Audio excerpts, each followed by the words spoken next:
What's going on, Reef Builders? I am Jake Adams. Welcome to another episode of Reefstock at Home. It's a new format that we've been experimenting with to bring you as much fun, creative, and original content about the reef aquarium hobby. And since this is our second episode, we started soliciting some of the friends of the Reef Builders ecosystem. And for this particular Reefstock at Home, we kind of stumbled into an Australian edition. So at first I asked Cam and Anya of Gallery Aquatica to talk about their store, to talk about their servicing. They have a great YouTube channel that they've been working on. And then I asked Shane Danger of Sustainable Reefs to put something together, and David Meyer, First Time TV. So we have a lot of great clips. And let me tell you what, I have a video coming up. The first video we're going to play is about scheduling and programming your LED lights, and I worked really hard on it. But in my opinion, the submissions that we received from the Australian reefers and professionals kind of blows that out of the water. I mean, these are really, really fun videos. You're definitely going to want to stay tuned to the end, because not only do we have a live sale with unique corals, where they're going to show off and discuss and describe some corals that are for sale as soon as that video goes live, but we have some awesome prizes to give away to you guys, including I think 1 or 2 Radion XR30s and some Aquavitro Division protein skimmers. So thank you very much for joining us. We're going to be taking questions down in the comments, whether you're watching on Twitch or Periscope or Facebook or YouTube. We got people that are checking out those comments so we can answer your questions. But like I said, make sure to stay till the end so we can do some giveaways. If you're watching this for the second time, we had some experience challenges during our first live stream that I believe we have smoothed out for this particular episode. So we are going to make it to the very end to give away those products. So I guess thanks for tuning in, and we're going to play the first clip starting right now. What's up, guys? I hope you're enjoying Reefstock at Home Australia edition. So for my part, I wanted to address one of the most overwhelming requests we get to do a video about regarding reef tanks, and that is how to program reef aquarium LED lights. There's a few things to consider when you're programming your aquarium, but the first thing I want you to take away, it is very hard nowadays to underlight a coral. If you overlight a coral, you can end up with all kinds of problems, not the least of which is excess algae growth, bleached corals. Well, that is not the desired effect we want for our home aquarium.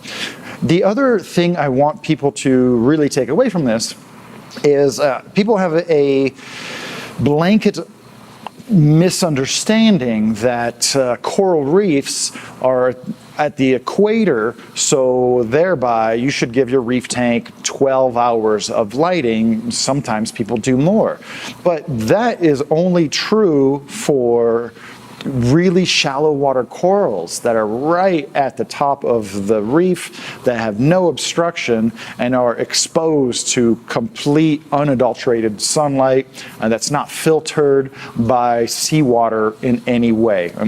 You know, a lot of us keep LPS corals or zoanthids or some soft corals, but very few animals actually are in the pinnacle of the reef or in the shallows and experience that 12 hours of photo period. As soon as you start going down, a couple things happen. One, that coral is on one side or the other of a hill, so it's not getting that full blast of sunlight all the freaking time. And one thing that most folks know is that 5500 Kelvin broad spectrum daylight starts to get cooler and cooler in temperature, and by cooler we mean bluer, the deeper down you go into the reef. So I would say that unless you're keeping shallow water aquapore and you know it and you have a ton of flow and a ton of light, you should proceed with the understanding that most LPS corals, chalices, scolies, Micromoosa, zoanthids, Goniopra. I'm just looking around for different corals here at the studio to refresh my memory. Those corals are going to be shaded if they're on one side of the reef or the other. There's only going to be a smaller window of time where they're really actually being hit by direct sunlight.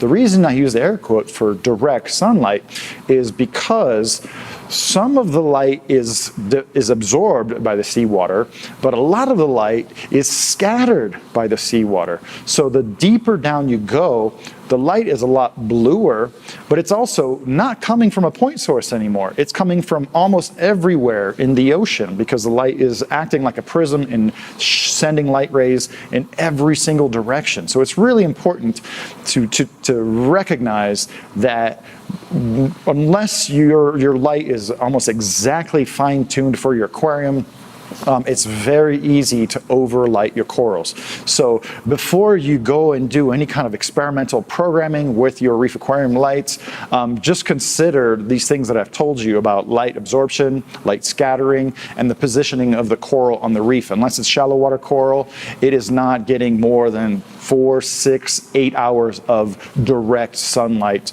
every single day. So keep that in mind when you're programming your aquarium lights, particularly the photo period. I know you want to see your tank for as long as possible, but if you want to mimic the natural reef, you should aim for something closer to about 8 to 10 hours of bright light, 6 to 8 hours of bright light, and then go ahead and give it nice long tails of probably bluer lighting, because we love seeing our corals under blue light. So I like to break up the spectrum of reef aquarium lighting into what I call the nutritious spectrum and the accessory spectrum. The nutritious spectrum is going to be your blue and royal blue and white and warm white. Those colors right there are going to drive more photosynthesis into your aquarium than anything else. And then the accessory spectrum is going to be violet, ultraviolet, red and green, and any kind of exotic colors that you might have in your lights, like cyan, amber, limes, those come from those weirdo colors that are not found in all lights. So what I like to do is lay down a foundation of what I call the nutritious spectrum, but I treat the whites more potently than the blues. And you'll see what I mean by that when I show you the programming on this particular aquarium. Red and green, you almost always want to use those no more than about 10 to 30%, unless, you have shallow water corals, and you always want to use them in equal amounts. So if you look at a lot of general aquarium LED lights, they're usually going to have the red and green in equal amounts, and if they can, they'll put the red and green right next to each other so they balance each other out. If you have just green, a little bit of green goes a long way. If you have just red, a little bit of red goes a long way. So let's take a look at the spectrum and the schedule that I'm running on this particular tank right now, so you can get a feel for how I run this particular tank. Okay, so here is my Mobius app that's controlling these particular lights. If I go to 10 a.m., there's no light on it yet. And I give it a nice, very long tail. We have the luxury these days of adjusting the intensity of our lights in a way that we didn't used to have in the olden days. So this is the 10 a.m. spectrum. There's no lights coming on, and I give it a nice long tail. I give it like 3 hours of ramp up. And in this case, I'm only using royal blue, violet. You guys know that's my favorite color, ultraviolet. And then the blue, you can see here on the screen, is just a little bit dimmer because I find that the blue overpowers the royal blue a little bit, and I just like my overall spectrum to be a little bit more royal, a little bit more purple overall. So then, at my peak on this particular tank, I'm only throwing a little bit of warm white, about 20% of warm white, because you can see if I just touch a little bit of cool white, there's so much cool white. Not so much. There's enough cool white in these lights to really brighten up this tank. So at the moment, I still haven't reached peak maturity with this particular aquarium, but for a nice peak, I would do something like 25% cool white. There's not as much warm white in this light, so you could actually drive that up a little bit. And then the reds, like I said, 10 to 30% is kind of like where I like to hang out. And unless you have some really deep water corals, like some Leptoceras or some Silucinella, you should be okay with a nice peak of red and green.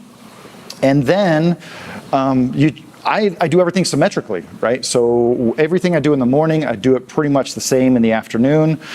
So here at 6 o'clock, it goes back to the same spectrum of blue, royal blue, violet, and ultraviolet. And it takes about 3 hours, I think, to get back to the nighttime schedule. So I feel like the reason I haven't really laid it down is I haven't myself have not been able to completely solidify my ideas and philosophies about lighting spectrum and photoperiod and intensity. And it's just a really hard topic to make one video that's going to suit everybody else's needs. But another big important point for you to take away is at no point in this conversation that I talk about PAR, photosynthetically active radiation. Everybody, new and intermediate aged reef aquarists alike, think that they can take a PAR number and if they match someone else's PAR, they're going to get those same results. But it's just not how it works, not at all, because the corals have to adapt to the overall intensity that you're trying to give them in terms of PAR. There's a big difference between having 800 PAR coming from a single point versus 400 PAR just totally smoothly spread out.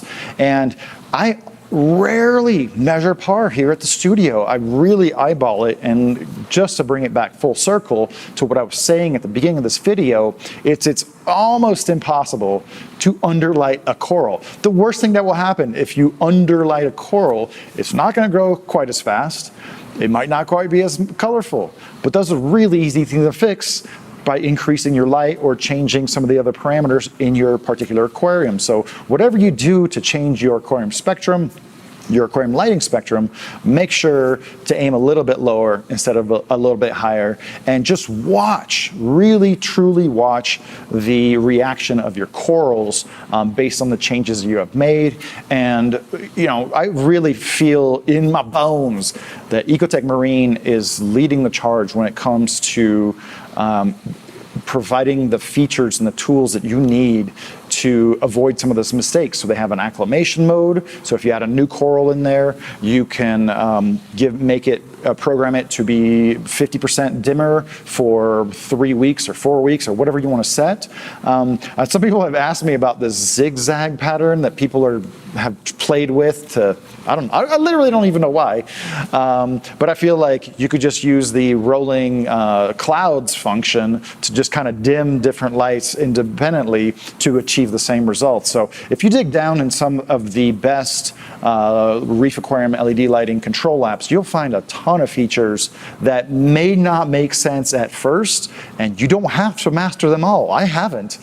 So the main takeaways for scheduling your Reef Aquarium LED lights is break up your lighting spectrum into the nutritious colors and the accessory colors, and really be considerate and mindful of how long you run your lights and how bright your lights are and what corals you have, right? So even if we're talking about a single group like Aquaporas, some of them are super shallow, they need the brightest light possible, that full settings, but then you have some deep water acros who will bleach in 2 days if you give them even a half of that. So really you have to watch your corals, watch their reaction, see how they respond to the changes that you make, and do some experimentation with your lights to see what works for you. So I hope this has been answering more questions than it has raised, and let's get back to Reefstock at home. What's up, guys? I hope you're enjoying. So I hope you guys enjoyed my small primer on how to program and schedule your LED lights. There's a reason that I've put off this topic for so long. It is very hard to put together a 10-minute video or a 30-minute video that is going to address everybody's questions about every kind of reef tank. But I hope one of the things that you guys take away from this is that aim low. Just aim lower with your lighting, because If you underlight a coral, you can just increase the lighting and your coral will perk up. But if you overlight a coral, it can get chronic bleaching, and that takes a lot longer to recover, not to mention some of the algae issues that you might have with your aquarium, depending on your nutrient situation. But like I said, I just like to make a longer platform of blue lighting, and then for half of that period, have a little peak of the bright light, like the whites and the warm white. And then the reds and greens are less about driving the overall growth of the tank than it is about like perking up certain colors of the aquarium. So we have a couple questions. Let's see. Mo's Reef said, in the AI Hydra Prime group on Facebook, I see so many people pushing too much light on the corals, and you could not be more correct. Again, people think their corals come from equatorial regions, and so therefore they need 12 hours of unadulterated light, but only the shallowest water corals are totally unshaded. They're the only ones at the peak of the reef that have that 12-hour photo period. Vermont John said, I'm setting up a Cade 1500 next week. Congrats on a beautiful new reef tank. Using dry rock and we'll add fish in January. Once I'm done with fish cycle, how long should I wait to add coral? I would invite Vermont John to go back and watch my video build of the Cade tank, because I put corals in there before I put fish, right? So we still have this carryover from the days when the saltwater aquarium hobby was learning from the freshwater hobby, and we believed it necessary to cycle for fish before adding corals. But realistically, if you've been to physical reef shows, you'll see dozens upon dozens of tanks that are set up almost instantly with corals and a little bit of fish. So Vermont John, I would say there's no reason you can't add corals right away. My Cade tank, the only reason it's not full of corals is because I want to take you guys on the journey. But otherwise, it would be so full of corals. And now I have, I think, 2 clownfish and 1 small tang to start eating a little bit of the algae. Patrick Jewell says, what do people think of zigzagging light or dipping during a point in the photo period, kind of simulating an afternoon clouding or a storm? You know what I think about that? I think it's akin to people trying to create and name reef aquarium methods and systems that don't need to be named, right? People are trying to put their name out there, make a name for themselves by inventing something new, but it's very much a solution looking for a problem.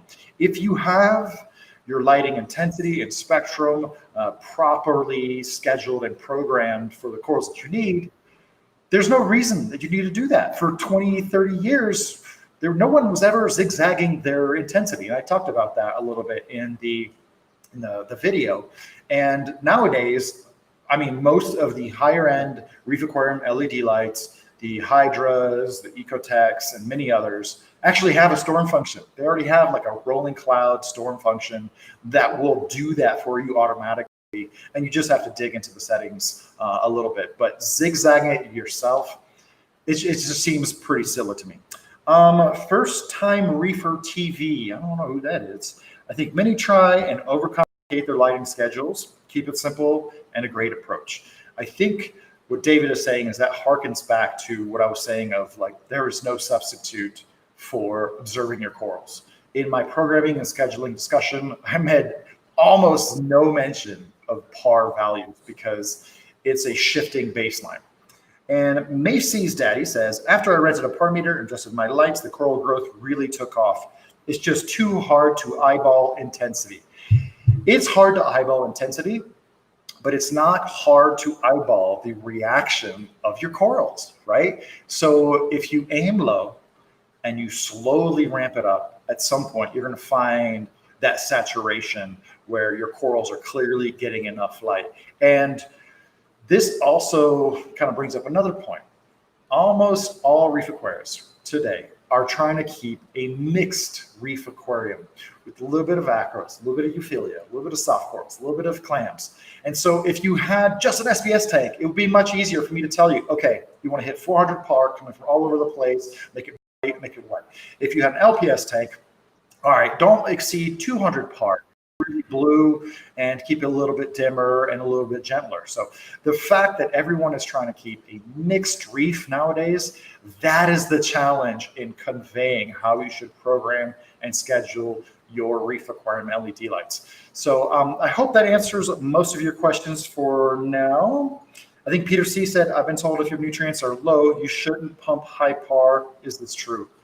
Oh, that's a complicated question, right? Because if you have very bright lights but really low nutrients, your corals don't have enough fuel to use during photosynthesis. So once again, I'm going to say one more time, aim low and watch your corals, watch their reactions. So I think our next video, if I'm correct, Ryan, David Meyer, First Time Reefer TV. We are so excited to be able to include participation from a bunch of our Australian friends. I feel like we are coming together in a way that we weren't able to do physically with Reefstock Australia. So check out this clip from David Meyer of First Time Reefer TV, and I think you're really going to like it.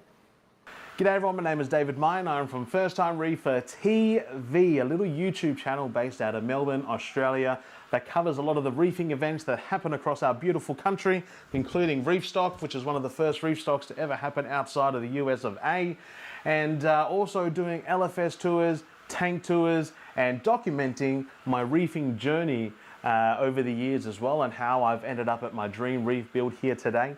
But shout out first and foremost to the Reef Builders team and Jake Adams for asking me to jump on and share a quick snapshot of my YouTube channel and what I get up to, but also for providing this entertainment for people even during these COVID pandemic times. I know it can be a little bit tough for people, but big kudos to you guys for still considering to put on a show to entertain people across this world.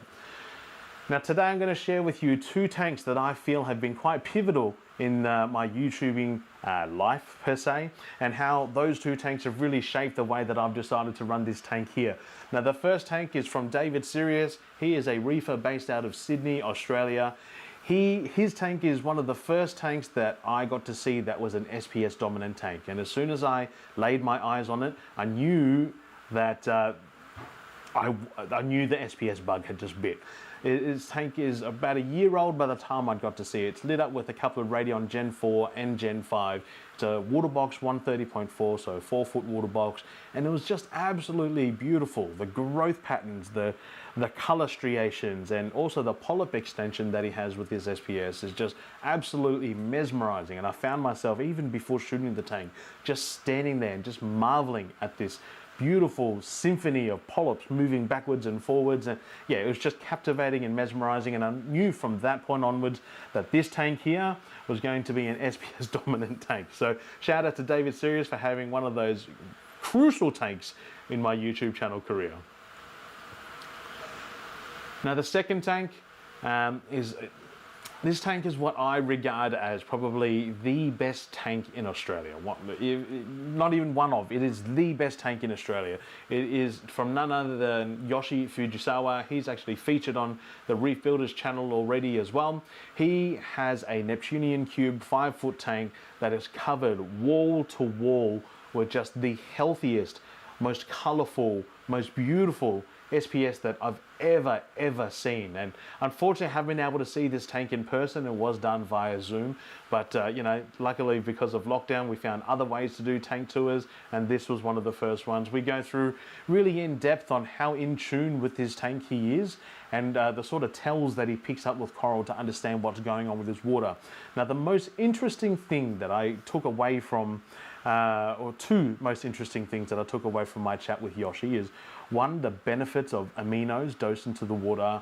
I actually increased my doses of aminos to my tank to twice what I normally do, and I could see a positive result in not only the coral health but the coral color as well. So now I dose lots of aminos to the tank. And secondly, being able to sniff your water to understand what's going on with your tank. Now, I know that might sound crazy when you say sniff your water to understand what's going on with your tank, but he explains the smell in an SPS dominant system to be slightly sweet. And he's got it down to the point where once he's dosed aminos, he can smell it in the water, which is absolutely crazy and almost very Japanese. But he knows when he needs to do a water change because the water doesn't smell right. And what that really taught me was how in tune with your tank you have to be. And every tank has its own character, and it's up to you to sort of unlock that and understand it. And he has well and truly unlocked the understanding and timing of his tank.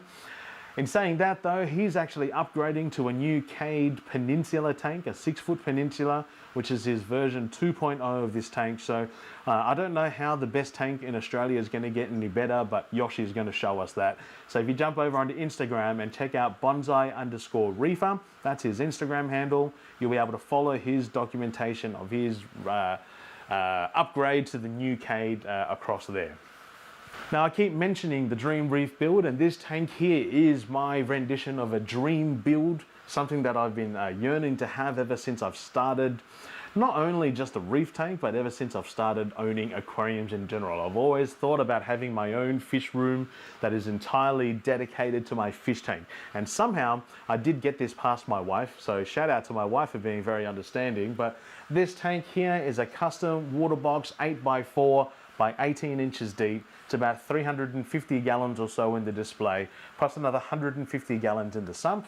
It is run by 2 Deltec E-Flow 12,000 pumps. The skimmer in there is a great white GW30 skimmer. I've got a custom acrylic sump from Hamali, Australia as well, with their dual 7-inch roller mats. And it is a racetrack style sump. So it does start from there, flows down the end here, curls back around and goes back into my return pump chamber, which makes the runs from the return pumps to the tank very, very short. Now this tank is in its cycling process at the moment. It is basically just at the very, very end, just the last bit of nitrite to come out and I can get some cleanup crew in here. The rocks inside the tank are Marco rock and base rock. I basically just smashed the base rock apart, glued it all back together, and then stuck the shells in there, and it's sort of like a floating scape or a bonsai style scape, and it just has all these beautiful ledges that allow really, really easy coral placement, especially because I'm going to be doing SPS dominant. I just want something nice and easy to be able to mount corals to. It is very open, but I plan for the acro to really grow into this and stretch out and take up a lot of that negative space that's currently there at the moment. So I didn't want to stack it with too much rock and then have to remove it later down the track. I'd rather add in some more rock as I need. It's got 2 of the Tun Stream 3 wave makers, 1 on each side of the weir blasting out. You can see that beautiful rippling action as the Stream 3s push their jet of water across the top, and it's picking up all the detritus off the bottom and getting it into my roller mats as well. Now, I actually haven't even shared this on my YouTube channel yet, but the lighting I've got here are 12 units of the new Illumagic X4 lights. Now Illumagic is been around in Australia for quite a while now. It's just recently reached into the US market, but this is the next generation of their lights. Now it's a 4-puck cluster running at 30 watts per cluster, and they've actually rejigged their pucks to reduce the amount of white and increase their blue and UV, which just allows this massive wide band of light spectrum. I've got it mounted just over 2 foot above the tank, and I'm still getting about 400 par across my rock work, which is pretty exceptional. But these are just marvelous lights. You can see the color here. They are running 100% on everything. I've got a new app coming out, and yeah, I hope you guys will be able to get a taste of this over in the States as well. But that's a very, very quick snapshot into what my YouTube channel is about. I would really appreciate if you guys could jump on over to the First Time Reefer TV YouTube channel and drop a sub there so you can catch up on all of the process of this build, of how I got through here today, and obviously the exciting part where I'm going to start adding fish and coral. Shout out again to Jake Adams and the Reef Builders team for asking me to jump on today and sharing a little bit about my YouTube channel. And I hope you guys enjoy the rest of the show. There's a couple of other great Aussies, Shane Danger Coleman, and also Anya and Cam from Gallery Aquatica, that you guys 100% have to check out. But until next time, guys, peace. So how good was that video from David Meyer at First Time Reefer TV? What I love about David is he doesn't pretend to know more than he does. He doesn't come across as an authority. He's really approaching his video style as someone who's learning. He's like the famous Bruce Lee saying, you want to be an empty cup in order to become filled, because if your cup is already filled, then you can't learn anymore. And there's something about seeing that footage of Yoshi's tank that I visited myself that physically makes me angry at how his acros look so freaking good. You know, he has direct access to some of the most amazing coral strains from Ultra Corals Australia, but that doesn't take away from how sensational his corals look. Like my acros look good, beautiful, colorful, polyp extension, good growth rate. But when I see his stuff, it almost makes me want to quit. But it's kind of cool that everyone can have their own degree of success with particular groups of corals. And so it just goes to show that you can follow a newer hobbyist like David Meyer or Yoshi and see what they're doing and imprint on stuff that they are being successful with. Man, Yoshi, when you watch this, like, you're going to, your coral's just next level. And then it's really cool that David has his, what do you call it? His holy grail, his dream reef setup. I have two peninsula style layout reef aquariums here. They're a little bit taller than they are deep. So David has a really awesome real estate to start off on his reef tank. And not only have I not seen the X4 from Illumagic with better clusters and better control, but mate's got like 15 of them on his tank already. And he has so many of them, he can have 2 feet, I think that's 60 centimeters for the rest of the world, off of his tank, create a beautiful uniform light field. I think the only thing I would do if I was David, who's probably watching right now, is just angle those outer lights in a little bit so you can get a little bit more punch in the center of the aquarium. So let's take a couple questions so far. I'm not sure if this is a question, but more of a comment from Chris Branconier. I found pH really helps while your SPS dominant tank is growing. If your midday pH levels are low, something may be off in affecting photosynthesis. So he's absolutely right.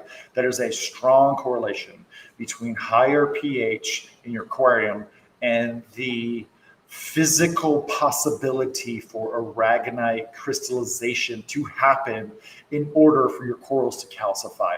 So a lot of people want to focus on PAR or flow or nutrients or esoteric additives and dosing, but you just can't get away from having appropriate temperature and the appropriate pH to chemically drive the photosynthesis and calcification of your corals. So I guess that's all the questions we have so far for David Mai.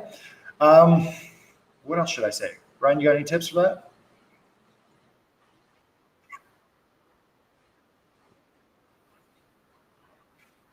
So this is the note that I'm listening to our director. I just want to give a big shout out to Ryan Grip, who's working all of this stuff behind the scenes right now. You will never see them. Hopefully, he is coordinating all the stuff that you see happening. And yes, I got another question. Gabe's Reef Tampa, talking about David's tank. I love the water movement on the surface of the new aquarium. The thing about a shallow peninsula reef tank, as you saw, David is standing next to his aquarium and he can look down and look into his reef tank.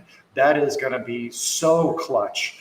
But David is going to have the challenge of building a reefscape and a coral community inside that is worthy of that aquarium. Anybody could just chock fill that tank full of corals, but approaching the level of perfection that we saw in Yoshi's tank is going to be a challenge for him, as it is a challenge for me. So I think we have one more question coming through.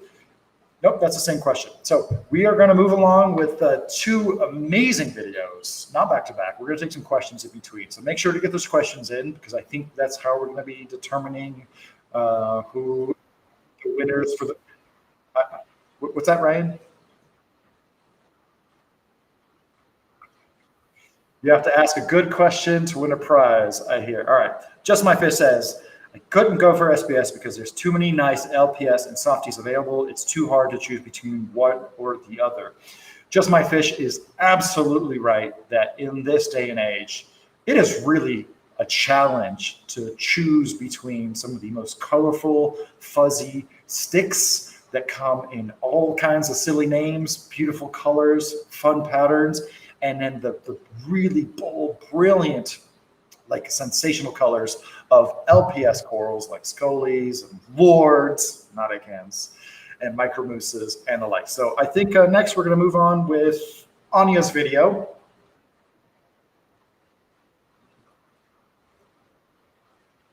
We will, what? Okay, okay, this just in, very important. I'm being told that the prizes will ship globally. So anywhere in the world, you will be eligible to receive the Radion XR30s or the Aquavitro protein skimmers. So no matter where you live, make sure to send us some good comments so we can consider you for the prizes at the end. Gallery Aquatica, it's hard to compare it to any other store because it has so much charm, so much character. The physical layout itself is a little bit small, maybe a little bit constricted, but what they've done is they've really created a small temple of reef aquarium keeping. So I hope you really enjoy this clip from Anya. I know she worked really hard to put this together, took multiple takes at short notice. So without further ado, here's Anya with a tour of Gallery Aquatica at the store. G'day Reefers, welcome to Gallery Aquatica. Thank you so much, Reef Builders, for letting us have the opportunity of sharing with you, the reefer at home, what an LFS looks like all the way over in Brisbane, Queensland, Australia.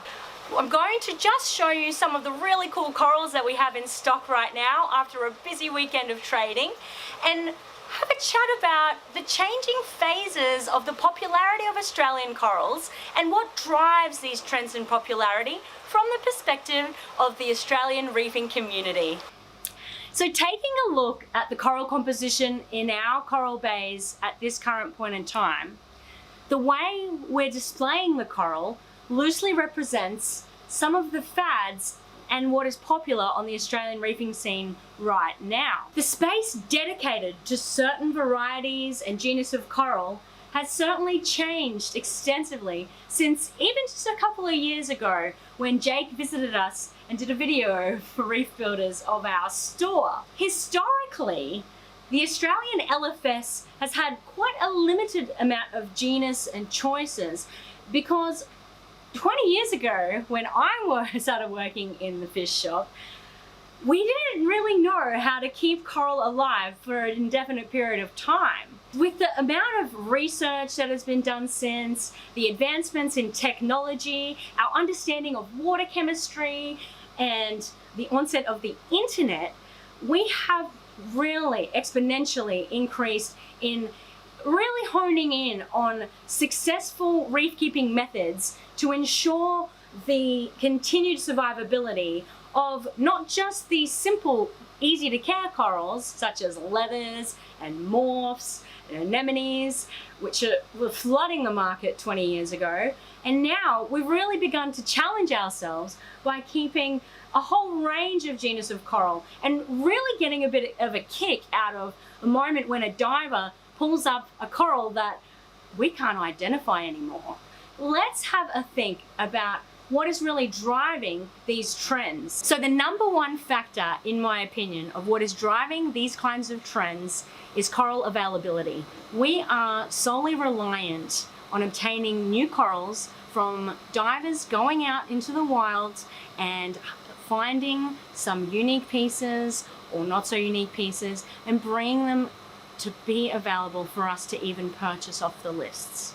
So there is seasonal availability. They need to be able to get their boats out. They can't even go if it's over 30 knots of wind, let alone cyclonic weather or storm season, which is quite common in the tropical areas where these reefs actually are located. So wherever possible, we try to promote sustainability in promoting aquacultured coral and aquacultured fish to fill in those gaps, to always be able to offer our clients a nice diverse range of exciting corals to choose from for their reef tanks. Is it really just a diver's choice, or are there other reasons why certain corals become popular over others? A good point to add in here is the effect of influencers and people that are on social media and marketing particular corals more than others. For the most part, everyone has an individual opinion of what they like the look of and what is desirable to each person. However, if you keep seeing posts promoting a particular kind of genus of coral, it ends up becoming far more desirable, and particularly amongst new hobbyists that are going, wow, look at that tank, I really want that, I want to replicate that, I need to have that hammer garden or that amount of Goniopra side by side, looks sensational. And so I really feel that with the onset of social media being such a driving force, these trends tend to take place because of factors like influencers.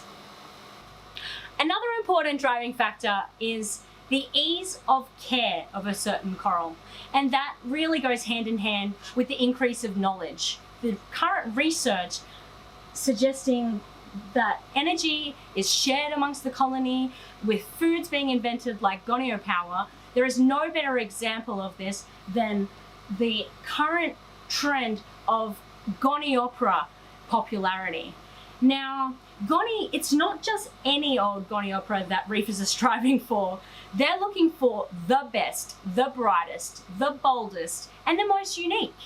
And so currently on the Australian scene, the hottest kind of Goniopra are those which have multiple colours, like the tequila sunrise style, sunset Goniopra, and those which we call glitter Goniopra. It's so easy to appreciate the diversity of a kind of genus of coral when you have a scale of $15 and $20 standard green and purple Goniopra up to ones that cost over $100 each, when you can see such distinctive differences between plain and ultra. And this brings me to the next point of what is driving the popularity of particular corals.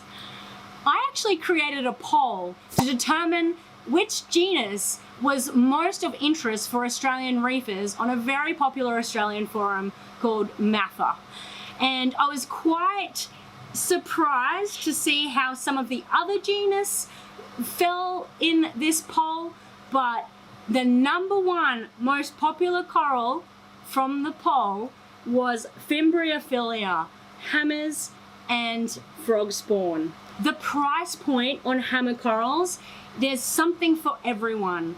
They start at $25 each and go all the way up to $400 for the ultra toxic orange, or ones with multiple colors. This allows for so many people to have a beautiful hammer garden, and the appeal lies within the shapes, the waving tentacles, the fact that they're compatible with one another.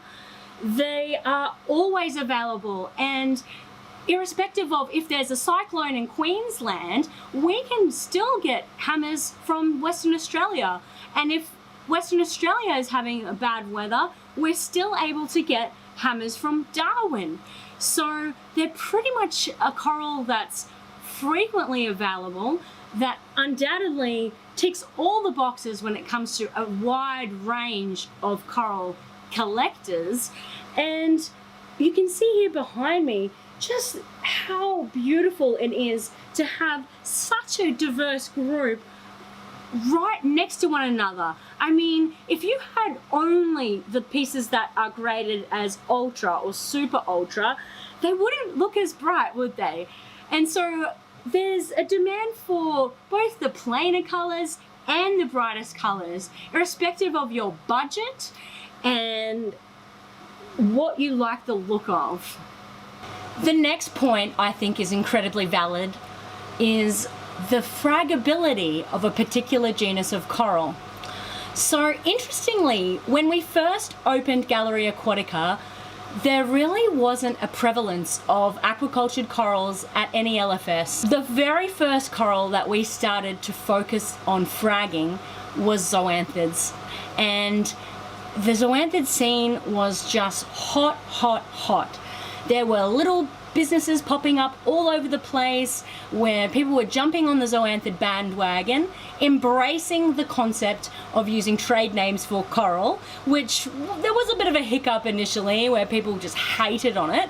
But really, in essence, the fact that a coral can be purchased and propagated allows people to feel a sense of success because they've actually grown something in their own captive care, then have been capable of sharing it with another person, and all this time without having to rely on wild broodstock or taking anything from the wild reef. So it works on so many levels. The shop in 2016 was so heavily based on zoanthid frags that this entire system, we still call it the Zoa system, even though it contains probably 20 different genus of coral right now. This rack in front of me has now got encroached space with Acropora, and back over there, Montipora frags. With the onset of the popularity of SPS frags, we've just had to accommodate and change the space available to suit the demands of the public. Shortly following the escalating trend in zoanthid frag collecting was Corallimorpharians. That is Discosoma, Rhodactis, and Recordia. I strongly believe the fact that there's so much diversity in this family of coral is the driving force for the collectability of it. There are so many different types at different levels of grading. Our standard Discosoma start at $10 each Australian, and more we're finding divers exploring new grounds and really taking the time to identify morphological variations between this kind of a red corallimorph and that kind of a red corallimorph.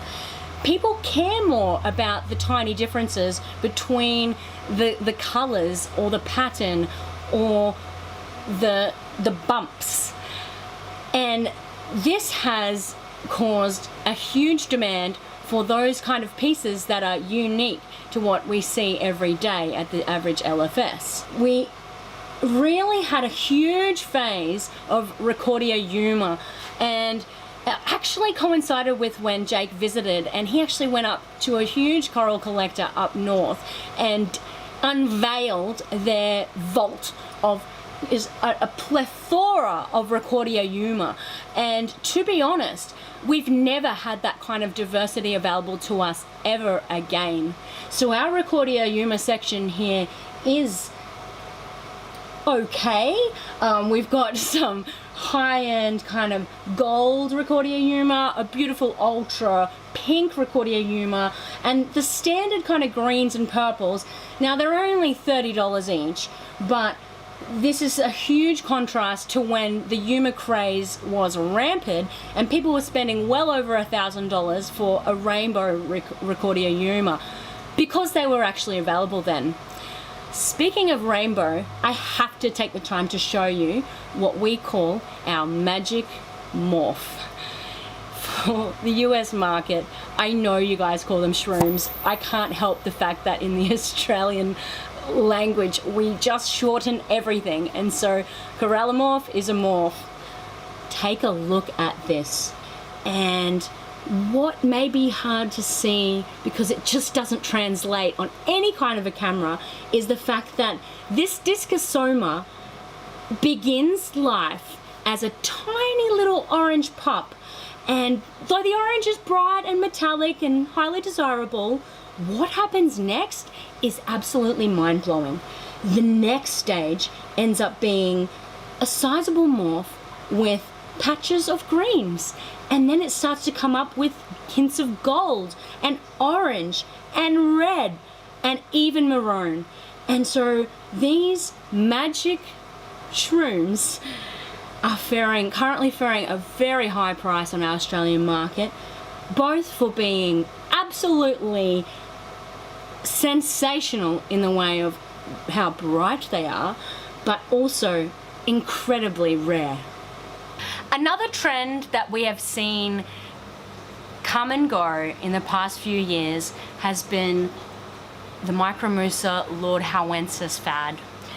I really attribute this to the change in availability of these corals when the Indo fishery shut down for export.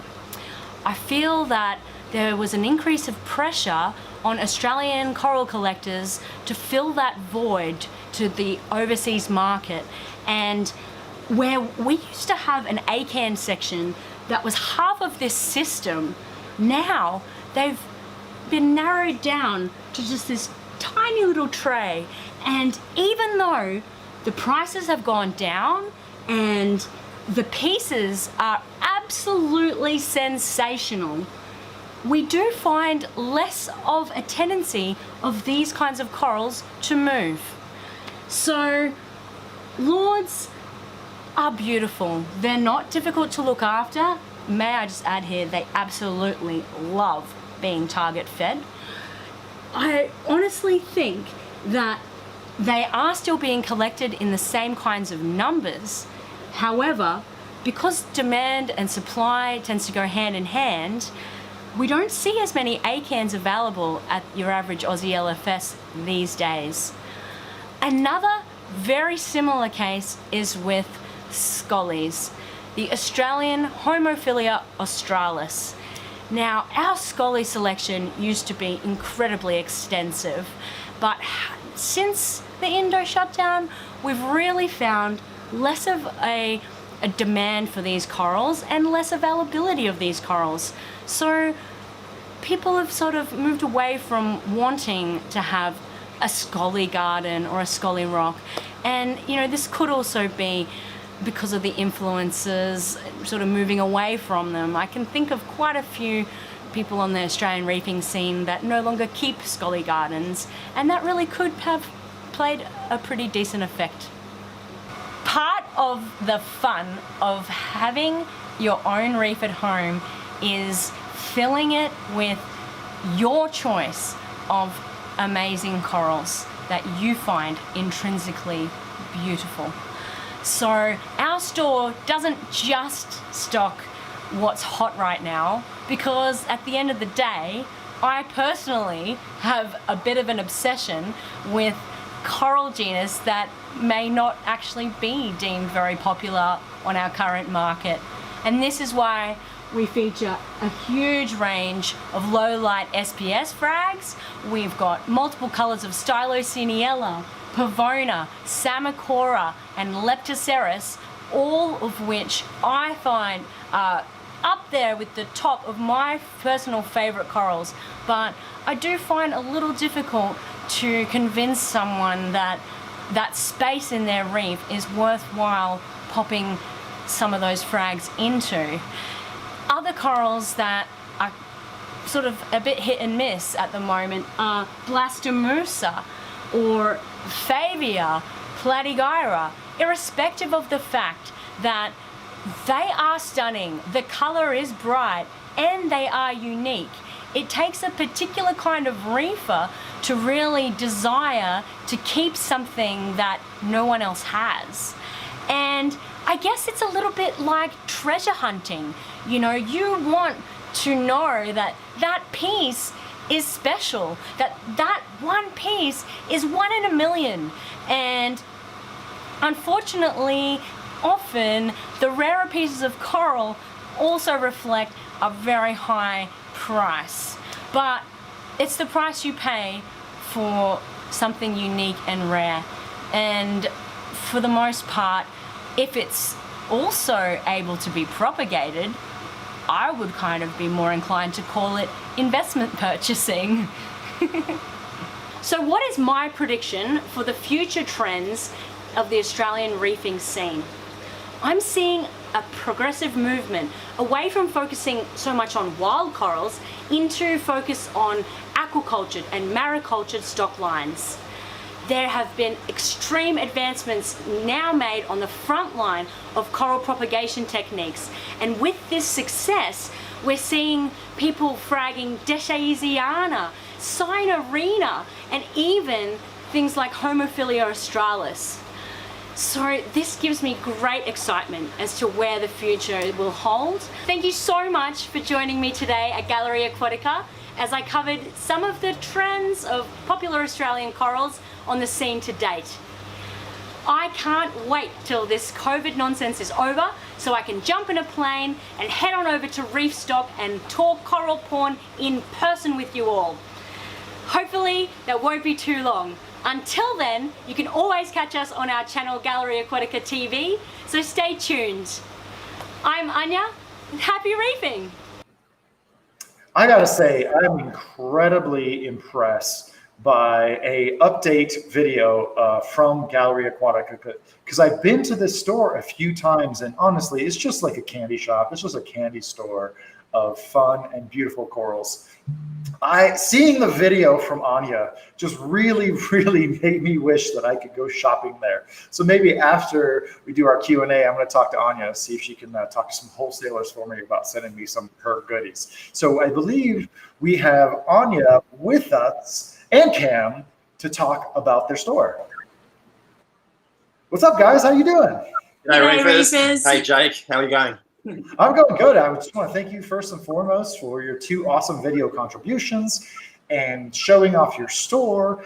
And my first question is I want you to dive a little deeper into discussing the changes in the availability of Australian corals during the Indonesian coral ban.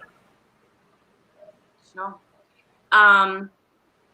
Initially, we had the biggest limitations were due to the cancellation of the domestic freighting.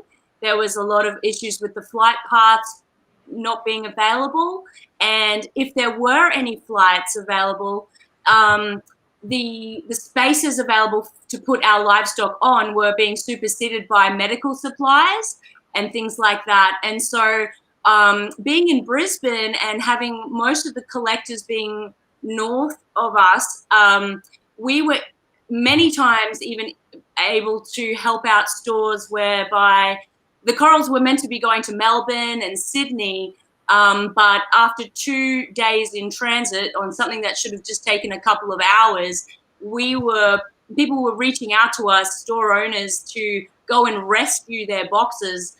So there was a couple of times that we even took on other LFS orders from around Australia, simply because they couldn't receive even the collections. And so we had to kind of look at relying heavily on aquacultured stock to continually offer our clientele new and exciting things, whereby we were really blessed previously to be able to choose from a multitude of collectors at any given time, really just driven by weather patterns otherwise. Was that more a function of the COVID restrictions?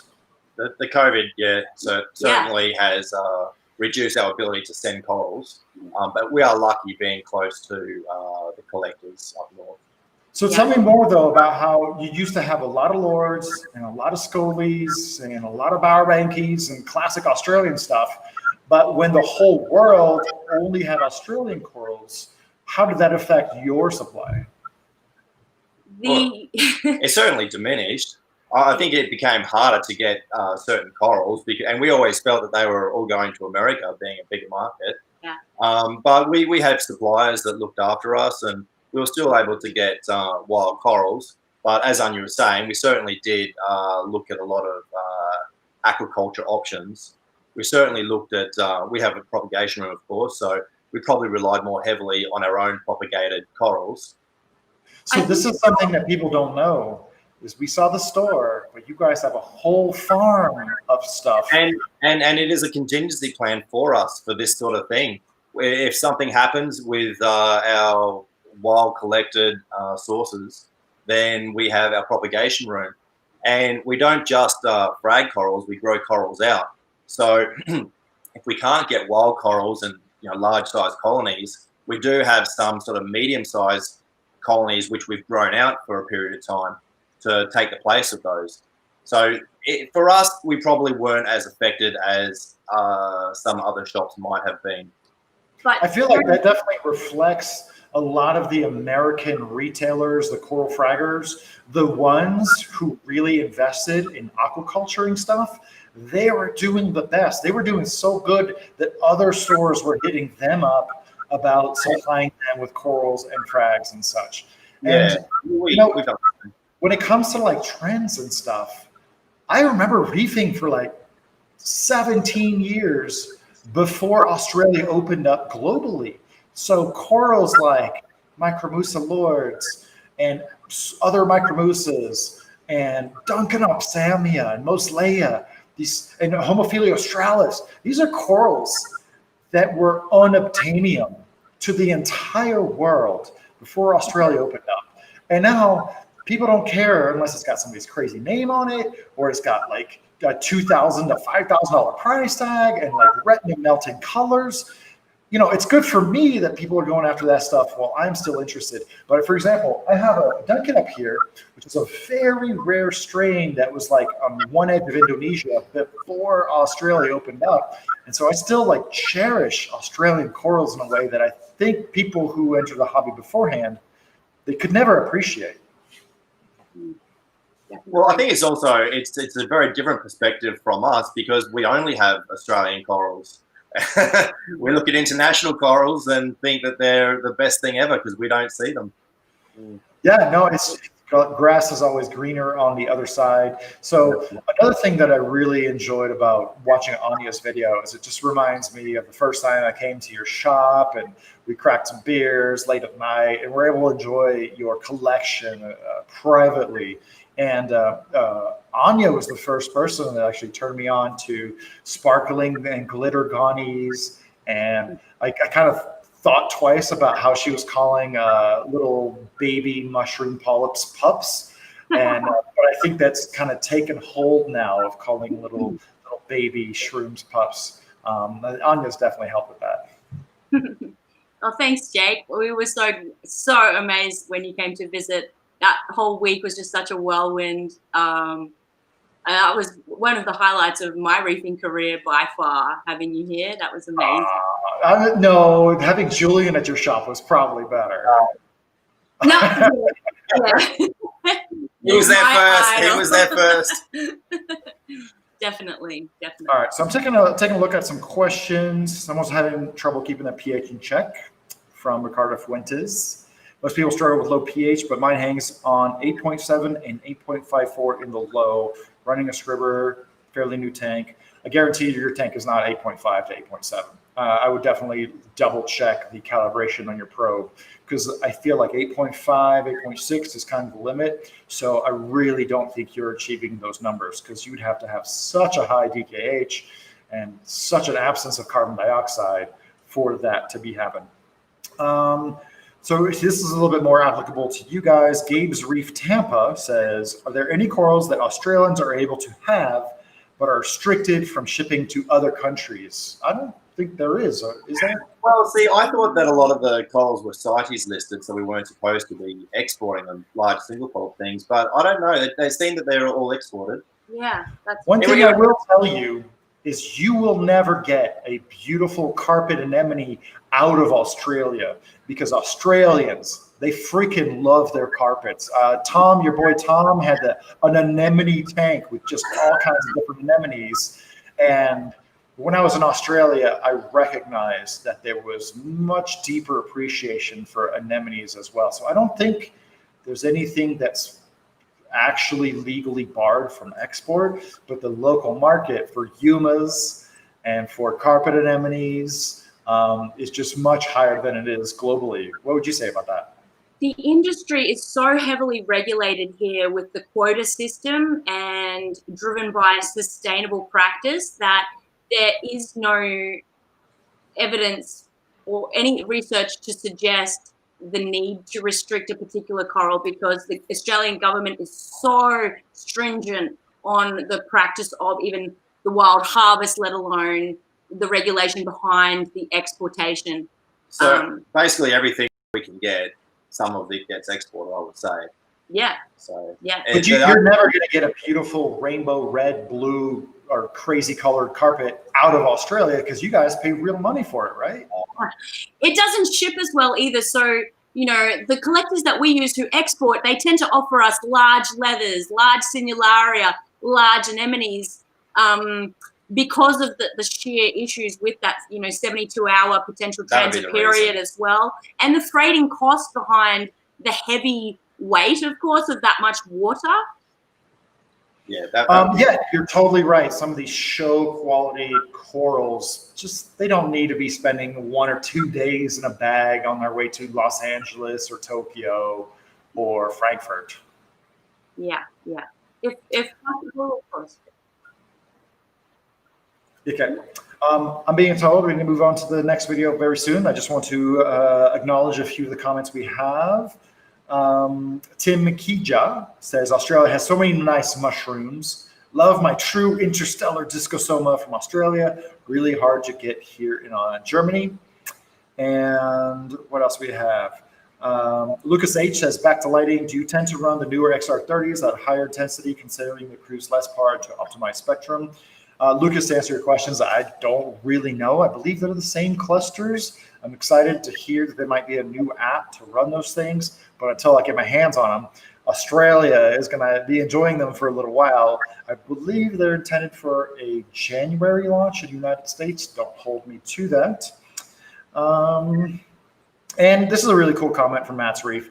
Nice to see all the YouTube channels coming together in the hard time to keep up all the hard work. So it's really cool to have you guys participating in a virtual version of Reefstock Australia. We have a few more questions going. Vermont John says, I love you, Anya.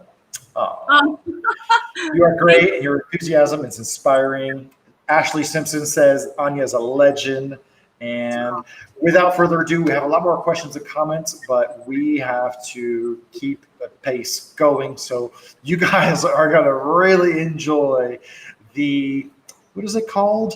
Coral Mountains? Magic Mountains. Magic Mountains Reef. This is one of the surface accounts from Gallery Aquatica. So without further ado, let's flip over to Cam's contribution. G'day Reefers, I'm Cam the Fish Guy. Welcome to Reefstock at Home. Thank you so much to Reef Builders for inviting me to speak at this exciting event. Today, we're in front of one of our favourite tanks, Magic Mountains. We're going to be having a look at the tank, and I'm going to tell you the top 5 things that I've learnt whilst working on this tank.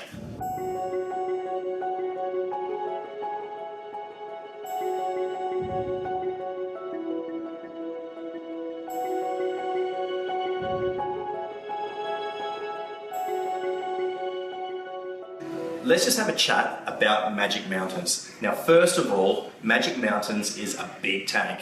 It's 9 feet long, 3 feet wide, and 4 feet high. It's a peninsula tank, and it's the centerpiece of this entire floor of the house.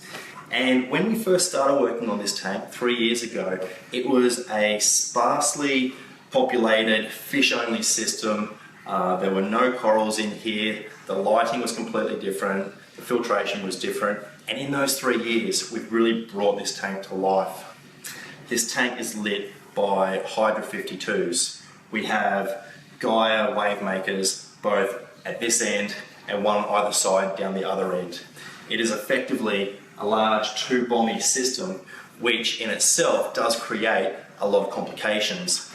The height of this tank, the light penetration, there's a variety of things that make this tank unique and in some ways a challenge to work on. So I'm going to talk about the 5 things that I've learned whilst working on Magic Mountains.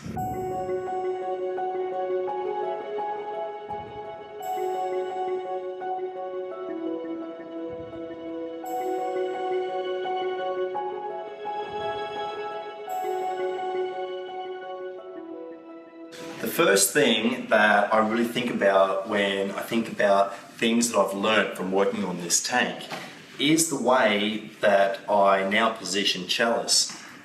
Chalice, in the past, I think I always treated them like Monty. I would place them in a horizontal sort of position so that they were getting maximum light for maximum growth. But with this tank, with such a tall bommy and such steep vertical sides, we were really forced to put certain corals on a steep vertical angle. And the chalice have really taken to it, and it's only since adding chalice to this system that I've spoken to a number of divers and coral collectors that have told me that this is the sort of angle that you often see chalice in the wild. So it's interesting to see on these vertical surfaces exactly how well the chalice is going, and this is probably the best example. We have 1, 2, 3, 4, 5, and this fifth one down the bottom is 3 feet, probably more, 3 feet from the hydra above it, and the light, there's hardly any light getting down to it. So this tank really has taught me about exactly what you can do with chalice. And so from learning this, I've really used this in a lot of other tanks, and I use chalice in places where I really find it hard to grow anything, and it certainly has worked beautifully on this vertical surface. So let's talk about the second thing that I've learned from working on Magic Mountains. Here we are downstairs underneath Magic Mountains, and we're looking at the filtration system. You can see that the filtration for Magic Mountains is a 2-sump system. The top sump, the blue one, has the protein skimmer, filter socks, and then water also flows from the top sump into this bottom yellow sump. In here we've got a large refugium lit by T5 lights. From this sump, water goes into the chiller, which is underneath the house, and then through the UV sterilizer system and back up into the tank. But it's the UV sterilizers that I want to talk about today, because the second thing I've learned from working on Magic Mountains is the power of UV. Now, when we first started working on Magic Mountains, there was white spot present in it, and the UV sterilizers had bulbs that were very old, they needed to be changed, and so upon changing those, the white spot really disappeared and was brought under control. Now, we haven't eradicated the white spot from Magic Mountains, however, we have been able to control it, and there's only been a couple of times when we've had outbreaks, which usually correlate with massive stress to the system. There was a couple of power outages that we had, and from there, the white spot broke out a little bit, but we changed the UV tubes and it was brought under control. We've never lost any fish in this system from white spot, and whilst it's not eradicated, this UV sterilizer system has really controlled the white spot, and it just goes to show the power of UV sterilization in the control of marine protozoa. The third thing that I've learned from working on Magic Mountains is something that I have to give total credit to the tank owner. It's a really cool system for feeding dry seaweed to your tanks, and it works really well in such a tall tank. And you can see it just dangling here. Now let's have a look at it. So we've got a suction cup up here, and it's attached to some fishing line. And all it is a little bit of PVC pipe. There's some epoxy in both ends, the bottom and the top. That creates a lot of weight. And in the top there's a hole for this zip tie, which gives you the perfect little anchor point for the line. And it's very, very easy to load.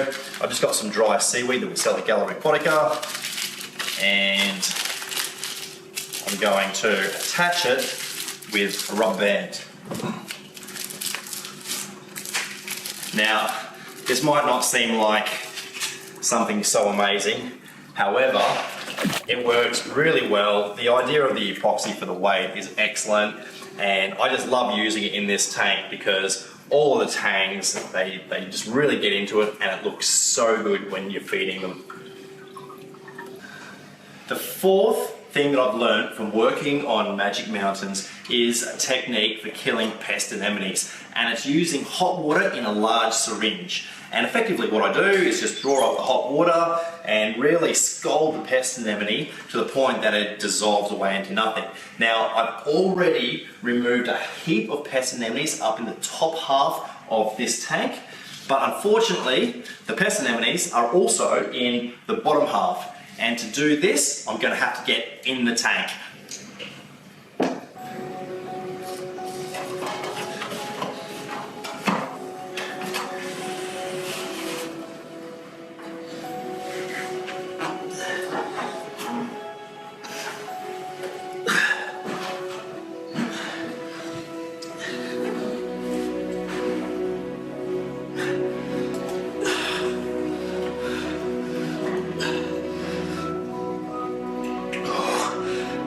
Chilly. And I've already got a foggy mask. So we'll just load the syringe and then we'll go down and hopefully kill some pest anemones. The trick is really to make sure that you get into position without having the syringe of hot water underneath the water for too long, because else it cools down. So I can see some anemones right at the bottom, kind of just to the right of where my foot is, and I'm going to go straight down there and hit them straight away with the hot water. Here I go.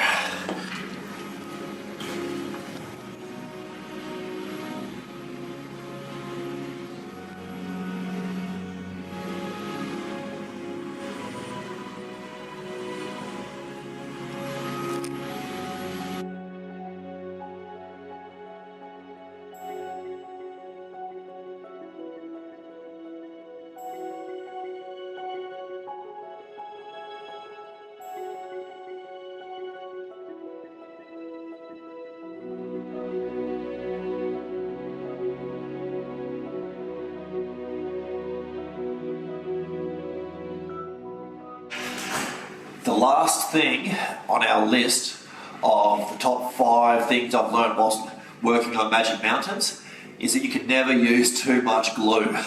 I'm going to glue a little hammer coral onto the rock down here, and I've got my Ecotech CG. I'm going to put a big dollop of glue on and then straight down.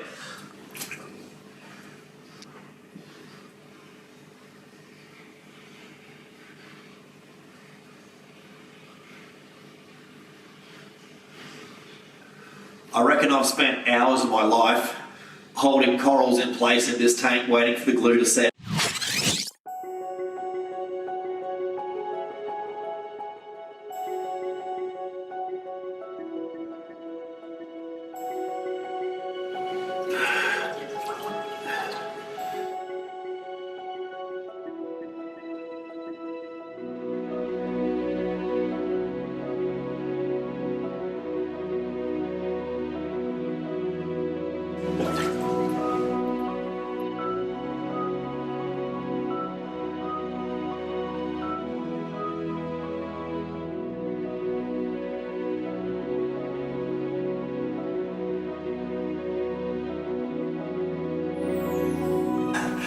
The other thing I've learned about working on Magic Mountains is it doesn't matter how hot it is outside, it is freezing in the tank. Let me tell. So that's it for the top 5 things that I've learned whilst working on Magic Mountains. Thank you so much for watching. I really appreciate the opportunity that I've been given by Reef Builders to do this talk for Reefstock at home. It's a great idea, and I certainly can't wait till the opportunity comes to go to America and actually visit a Reefstock. I can't wait. So, thanks again for watching. I'm Cameron the Fish Guy. Happy reefing. How awesome was that video, you guys? There's this whole like shadow world of aquarium servicing and aquarium maintenance that never really hits the interwebs, that never really hits the blogosphere, like not nearly enough. I think in America it represents like 20% of the reef aquarium industry, but Cam just shone a light on what it's like to go the distance, go the extra mile for your customers. And I have to address what's on the tip of everybody's tongue. I don't think anybody expected you to slink into that tank the way you did, as effortlessly as you did. Tell us a little bit more about that.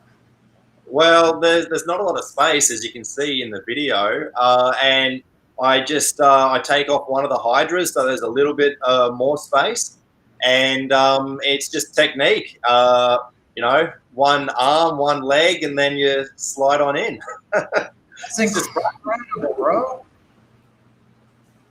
Tell us a little bit more about the external sumps, right? Because Brisbane is very subtropical environment. Yeah. And so this is not the first tank we've talked about where you have the sumps outside. What is that like? Well, the heat is one of the major considerations, having your filtration outside.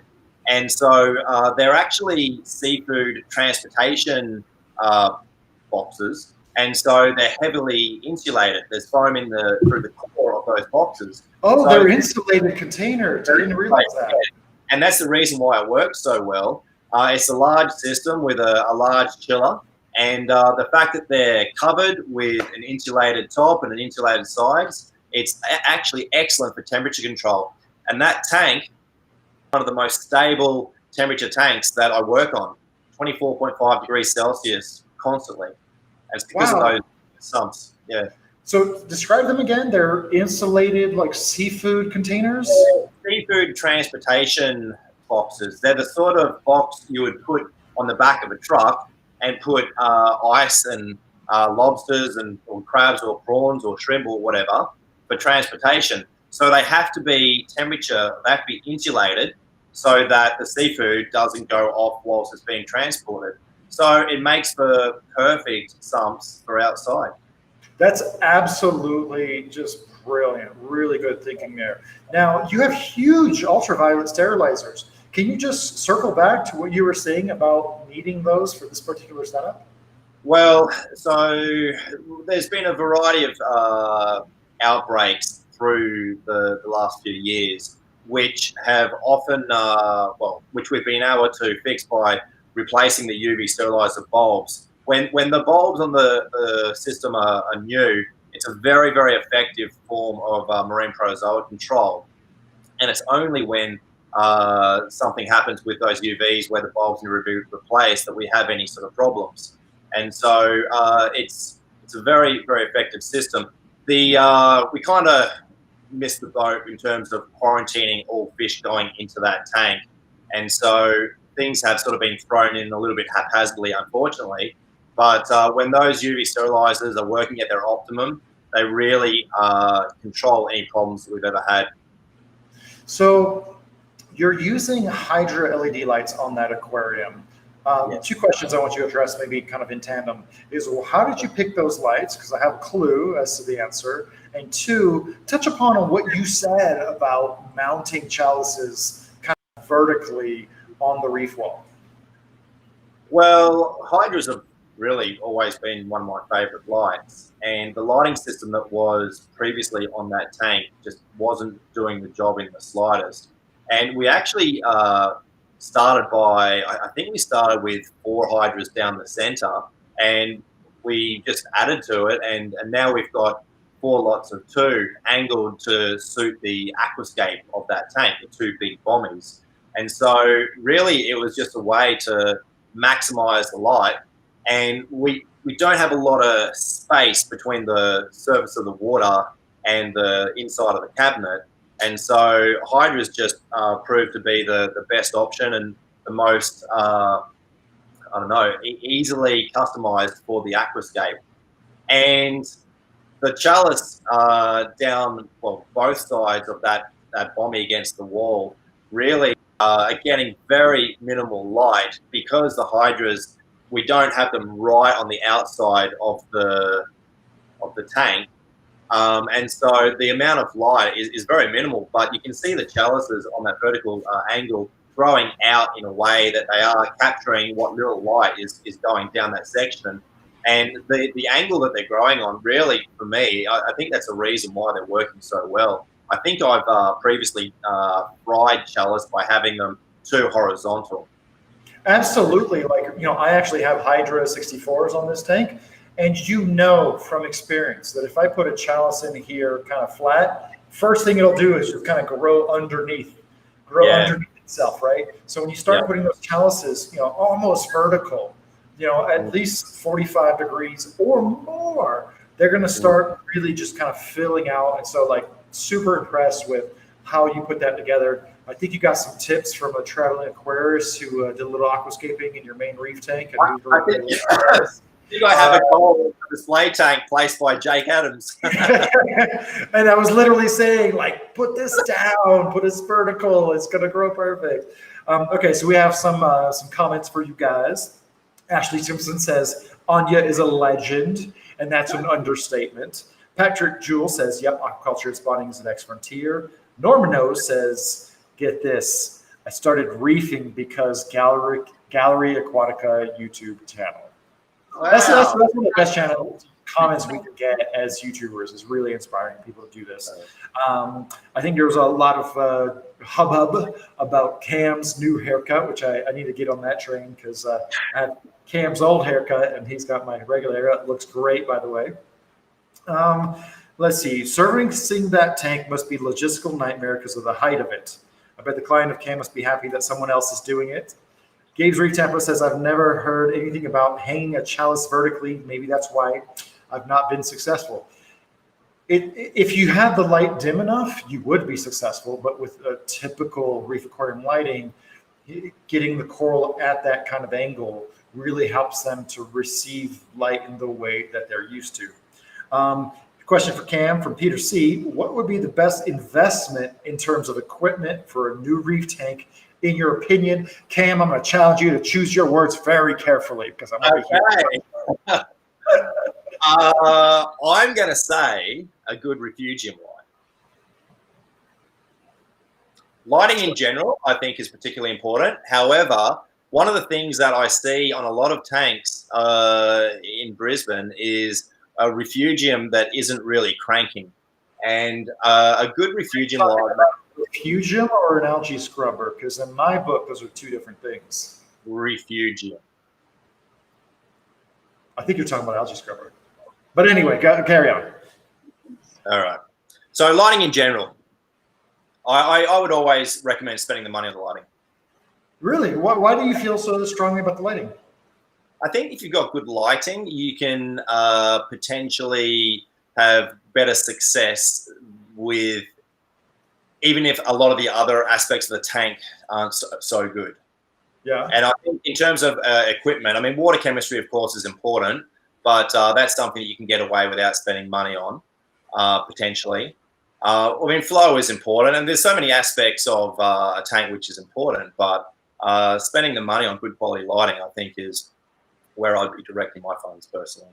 I think you are so right, because there's like lots of ways to hack your lighting, to hack your nutrient export, to DIY your chemistry. But when it comes to good, full spectrum, very colorful lighting, you can't fake that, right? When it comes to features or punch like you have in hydras, or being able to provide rolling cloud functions to make it a little bit dimmer during the day, you can't make that up, right? So definitely the lighting is absolutely something you cannot fudge.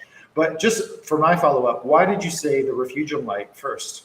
I think a strong nutrient export system is a very important aspect, and it's one of the areas where I think that a lot of tanks fail.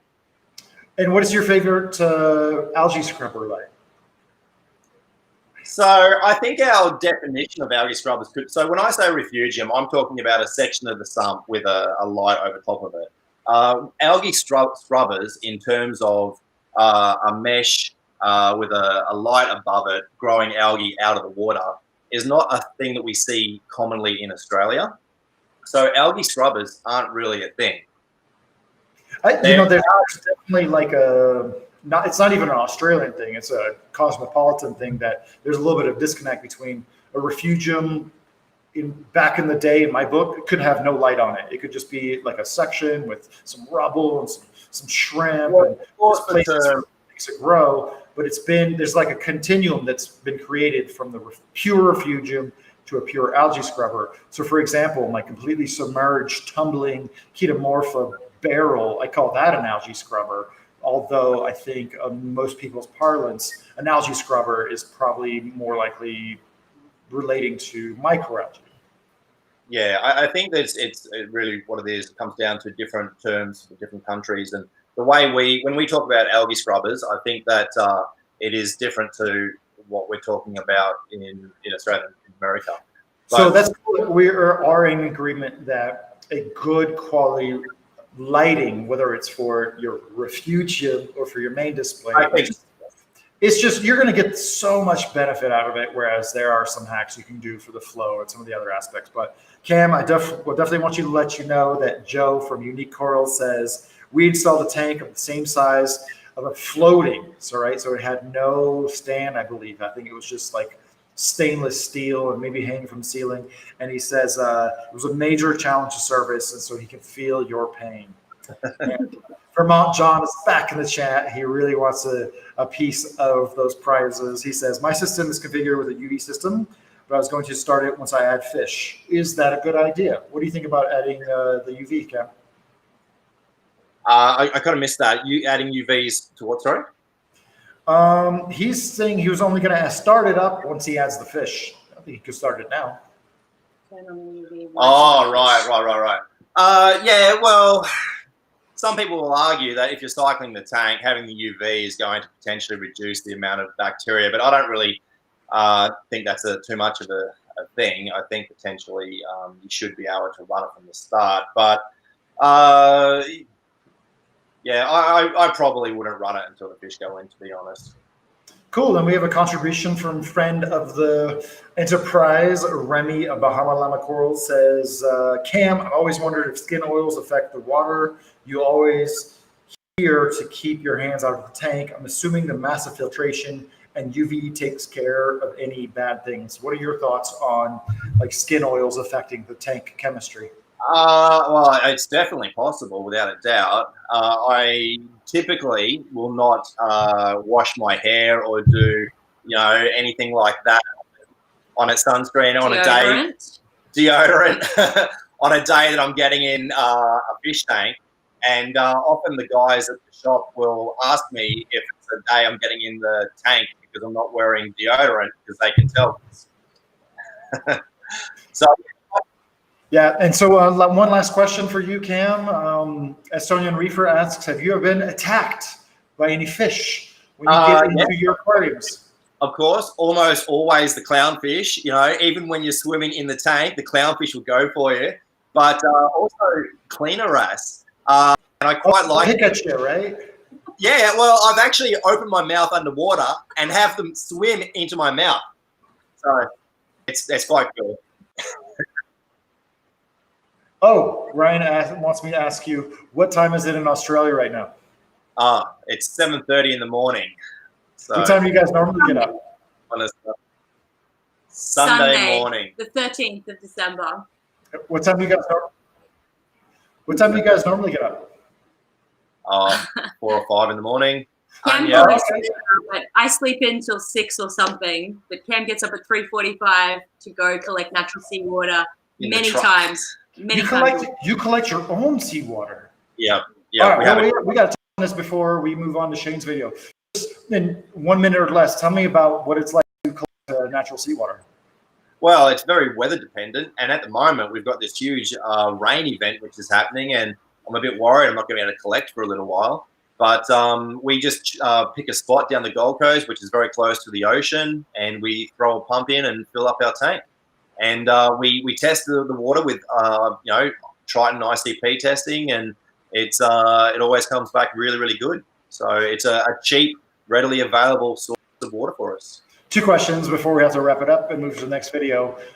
Is that your primary source of seawater? Is natural seawater? Correct. You guys don't mix up seawater? You'll have this struggle that we have? Very, very rarely. Wow. I know. We're lucky. Like I knew that you used it on certain tanks, like the one tank that you do 95% water changes. I just did not realize that was across the board. Yeah, no, we collect between 4,000 and 6,000 gallons per week. So. That's why you got a dedicated truck to haul and chuck Yep. seawater about, right? Yeah, exactly. Okay, Yeah, it's a- last question. You are sending your ICP test results to Triton in Cairns. Yes. How was that? Great. Amazing. What's your turnaround time? 24-hour turnaround, 48-hour maybe. That's faster than we have here in America. What the heck? Unbelievable. Yeah. We used to have to wait maybe 2 weeks when it was going to Germany, depending on courier availability and things. But now it's revolutionized our hobby as we know it here, because previously Australian reefing was all about just water change, it's natural water change, and the Triton method is so distant to that, and it's mind blowing for people.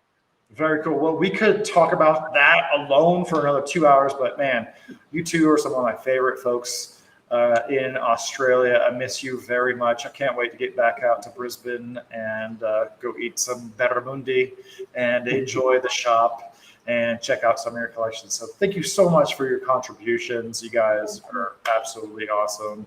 And now we are going to move on to the next video. Later, guys. So in this next video, we have a contribution from Shane Danger Coleman, who's been working at Sustainable Reef / Coral Essentials up in Cairns for a little while. He's got a really fun walkthrough of their coral growing and handling system. So without further ado, let's take it to Shane's video. G'day Reefers, and welcome to Reefstock at Home. I'm Shane Danger Coleman, and we're coming to you today from the Sustainable Reefs and Coral Essentials facility. So basically I work for Coral Essentials and Sustainable Reefs, and so we're here in the shed, and well, I'm going to give you a bit of a walkthrough. So we're based in Cairns in tropical North Queensland, Australia, so it is quite sticky today. And bear in mind when we do a walkthrough, the facility is under some massive upgrades right now. So it's quite messy, just a pre-warning. But what I'm going to do today is I'm going to show you all of the favorite corals in the facility here. And my favorite corals are LPS, or soft corals, and that's where I tend to focus a lot of my time and efforts, because those corals aren't focused on at many places, and in particular coral farms just don't focus on these at all. So my focus is there, and I'm going to show you some of my favorites. So here is our gold stem torch section, and pretty much most of the facility is lit by metal halides. We've got some LED ranges around, but we grow them under metal halides here. These gold stem torches are about 1.5 years old in the system. They have about 500% growth rate increase on them. So one head turns into 5 heads in around 6 months. Then I peel those extra heads off and put them down onto new bases and get that growth again. The other cool thing about these gold stem torches is they spawn regularly, and we've managed to be able to collect and fertilize some of that spawn and grow up some little baby torches. So we're really excited about that, and being able to produce sustainably grown gold stem torch for the aquarium industry. Another one a bit further up here is Lobophilia and Acan pachyceros, another unsung hero of the aquarium world. And I love watching them grow. I love the colours that they get when you frag them, and grow them from frags. And multi-generational, so a frag, once it encrusts these hex tiles, will recut it again and again and again. And one of the massive benefits of fragging LPS, and in my belief is one of the most common causes of LPS degradation in the aquarium, is a lithophaga boring mussel. And they get inside the coral skeleton and they dissolve the tissue from the inside out. So by the act of fragging, we can eliminate every single one, and like eventually sort of thing, like if there's a little piece in there from a wild coral that's collected and brought here to farm, if I frag that, I'll get one out. If I frag that again, there might be another one, but after like the third frag, there's very little chance of there ever being one in there. So these, they come pest free, and that's one of the main benefits. So yeah, these, another one I really love fragging here, it's just not commonly done. The elegance corals over here. So I keep a fair few of those. They grow really quickly in aquariums. So I was like, well, why don't people frag them if they grow really quickly?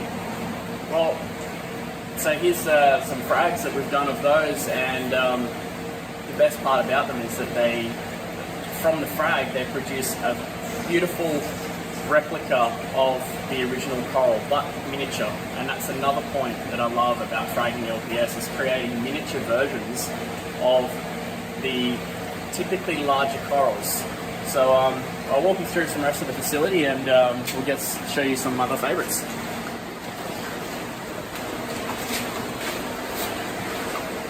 While we're going past here, I'll show you another really cool thing is the mangroves that I've got here. So mangroves might not be interesting to a lot of people, but for Australians, they're actually illegal to have and harvest for a long time. And in the last year, maybe year and a half, they've been made legal, a very small amount of them. So I've got a few here, and it's really exciting for me because in the upcoming build that I've got on my aquarium called Black Box Reef, it's going to be focused around saltwater plants and not just mangroves. So I've got some tips off Julian Sprung about bonsaiing them, because his outdoor system is stunning with those. And another saltwater plant we've got here is this sea purslane. That up there. And it's or sesuvium, and it grows in full 35 part salinity at Coral Farm. And I've got about 40 more species of saltwater plants that are going to be in this new system. So that's something I love about this hobby in general, is it can be not just corals, it can be horticulture. Alright, so some more favourites that I've got around here. Actually, I do love this system. I gotta say, Montipora and Crusting SPS, it's always a favourite, but there's some real good cracker pieces in there. I love spending a lot of time looking at that tank. While we're in the system, massive life support system over there. Big Byron pool pumps and a skimmer with about 1.5 meters or nearly 2 meters of head height of bubbles. That deals with all of our nutrients from the excessive amounts of feeding that I love to do with the LPS corals. So, and I'll keep going and show you some more of the extra system over there. And yeah, so bear in mind, we're doing some upgrades here, and one of the biggest upgrades is a plywood sump. It's not very common to build anything out of plywood, but this is all being resin coated and all going together in the next few days. So that's going to go over here. We're going to do another big system like these blue tubs, and that's going to hold all of the Aquapora and Montipora. So we're going to sort of split the systems up a little bit and create more water volume and more growing capacity for the farm, and more testing ability for all the Coral Essentials stuff that we do here, so to make more products. So, and yes, alright, some more favourite corals. It brings me to my favourite tank. I call it my play tank, and it has a lot of my favourite corals in it. So Scolamia or Homophilia I love these corals. They're all-time classic. Cynarina is another one. So these guys here are Cynarina frags, and they've been grown from frags. We've got Acanthophilia desh frags. A lot of people wouldn't think that possible, but I frag these regularly, and they literally form, that's 1/8 of a gold spot desh. There's all 8 pieces there, all fully healed, and I plan on going a lot further with that. And another one of my favourite LPS corals to grow on the coral farm is Goniopra. And I just love all the colours and the movement they have. It's just an all-time aquarium classic coral. And I guess what you could say the success with Goniopra here is employing a technique known as microfragging. And I can already see a few eye rolls here, but when the term was first sort of kicking around, there was a bit of confusion around the topic about whether it actually sped the growth of corals up or what was going on. So I use microfragging for a few different species of coral here, and it only works for a few. It's a bit of a trick with how it works. And I've got that on a whiteboard over here, and I'll try and explain it as best I can. So the microfragging technique that we use here for a few species, Goniopra being one of them, and I call microfragging about 3 to 5 polyps, that's it. Any bigger than that, I feel like the growth does actually take a bit longer. So how it works, we have a coral that hasn't been fragged. It's 1 times growth speed, or the control.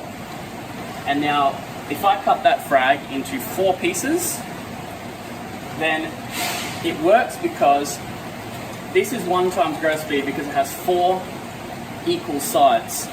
If I make that 4 pieces, that involves 2 extra cuts, which means 1, 2, 3, 4, 5, 6 equal sides. Therefore, it's increased the growth perimeter by 1.5 times. So when they grow after, say, a 6-month growth period, you grow that for 6 months and you grow those 4 for 6 months. After that time period, if you measure the collective perimeter of all 4 pieces, there is a really good chance that you'll see 1.5 times more perimeter than what that was. It's a very loose way of describing it. And again, 2 times growth speed would be achieved with, or speed, would be achieved by cutting it into 9 pieces, because the original 4 equal sides plus 4 more equal length cuts to increase the total perimeter by 2 times. So it doesn't work with all corals. Some coral growth can be tracked with weight, others tracked with area, but it's microfragging does work depending on the species and depending on which way you look at this, the speed in which they grow. But yeah, so this is the Coral Essentials facility and the Sustainable Growth facility, and I hope you enjoyed that. And I hope you enjoy the Reefstock at Home series that Jake's put on for you. G'day, Reef. You guys, I have been reefing since 1995. And today alone, we share videos from David, Cam, Anya, and Shane, and I learned something in every single one of them.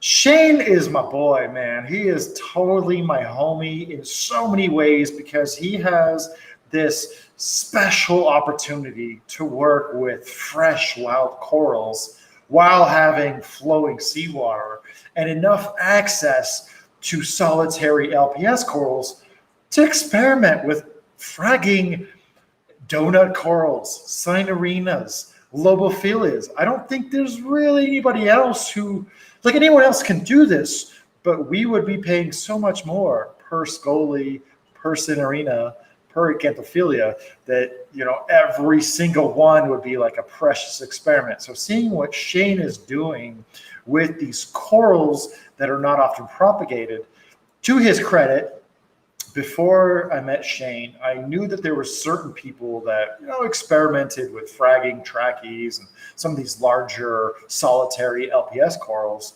But I likened it a lot more to mutilation than actual propagation. But what Shane is showing is that in the right conditions and the right circumstances, it absolutely is propagation. And big thanks to Shane for pointing out the difference between the orange lobos, which are technically Acanthophilia pachycepta, and totally unrelated to all of our red and green and kind of rainbow lobophilia morphs. And Shane is just out there like growing succulents, you know, seaside succulents in his aquariums. As I did some small edits to his video, I was learning about these plants that grow right along the seashore. Like, I kind of knew about those, but I didn't realize you could literally put them in a basket and have them growing out of your tanks, not to mention the mangroves. And super cool, him touching upon micropropagation, which is a technique pioneered by Reef aquarists. The scientists have been trying to steal from us. Some scientists have tried to reappropriate microfragmentation, where we've been making small frags without putting a name in it for a long time. So that's a super cool contribution from Shane Danger Coleman from Sustainable Reefs about the corals that he works with and some of the pioneering experiments that he gets to do right there in Cairns off the coast of the Great Barrier Reef. So I'm going to bring up a few comments here. One question, we don't have Shane with us right now to touch upon these questions because it's butt crack of dawn right now in Australia on Sunday. It's Saturday afternoon here in America. But Luis Aceves says, hey, Danger, any issues with Aussie gold torches dying suddenly?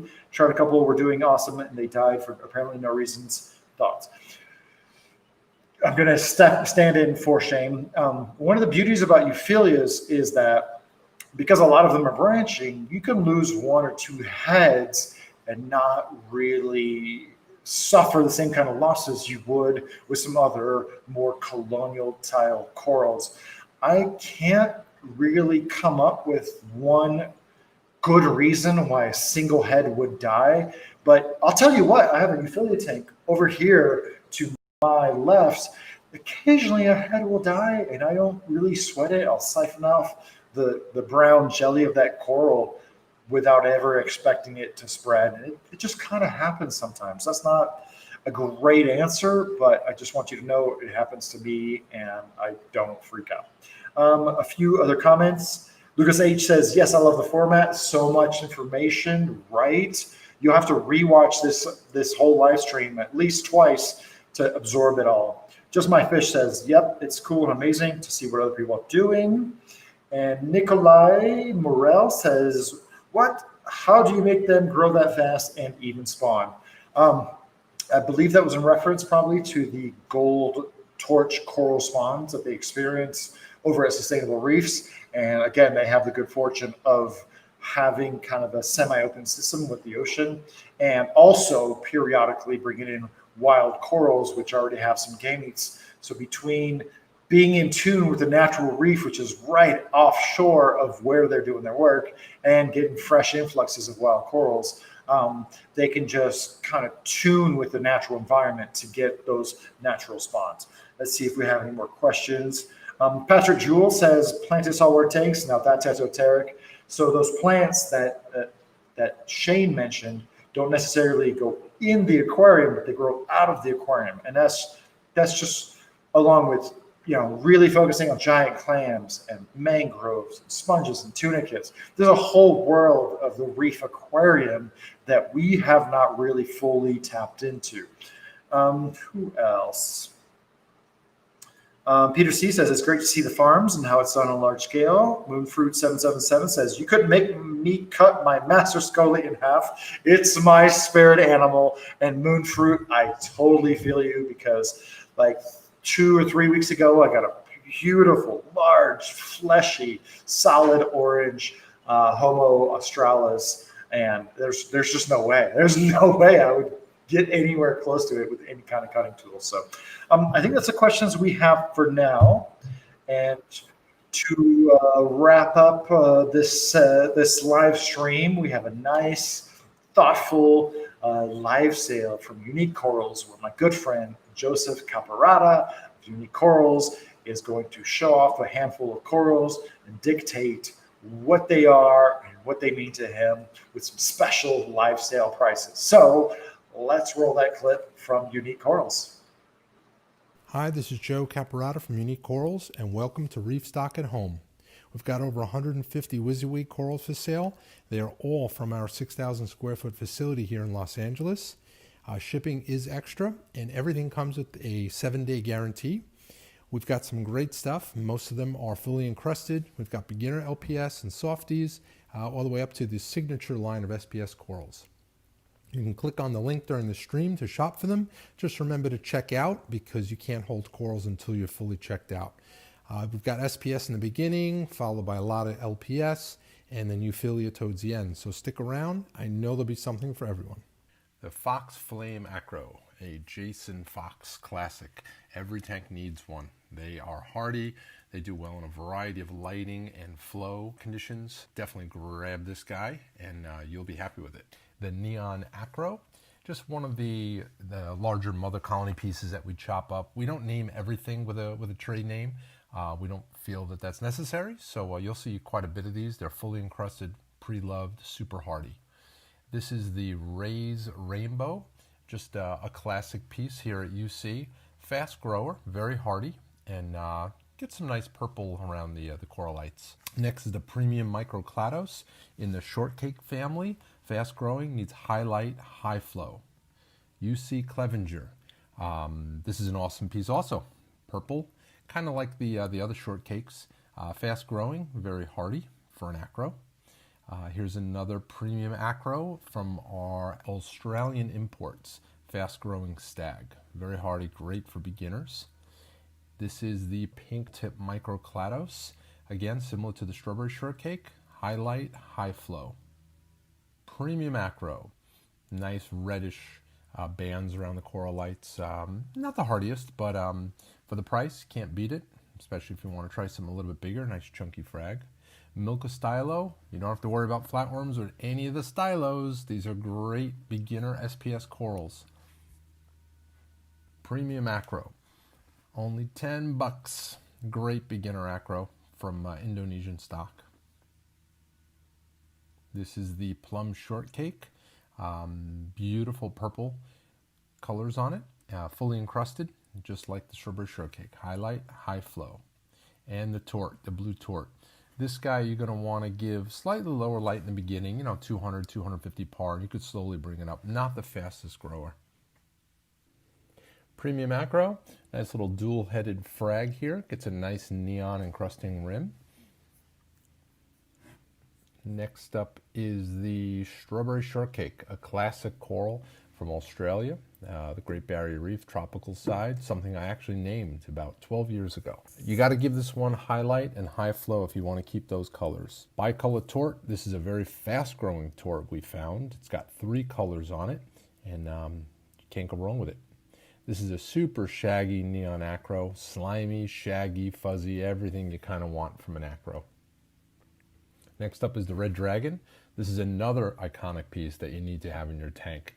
These are all tank acclimated, so you can keep them in higher light. Traditionally, the Carduus is from slightly deeper water, but it's one of the true reddish pink corals, acros. So, got to get one of those. This is a smaller nub of a strawberry shortcake, but he's fully encrusted.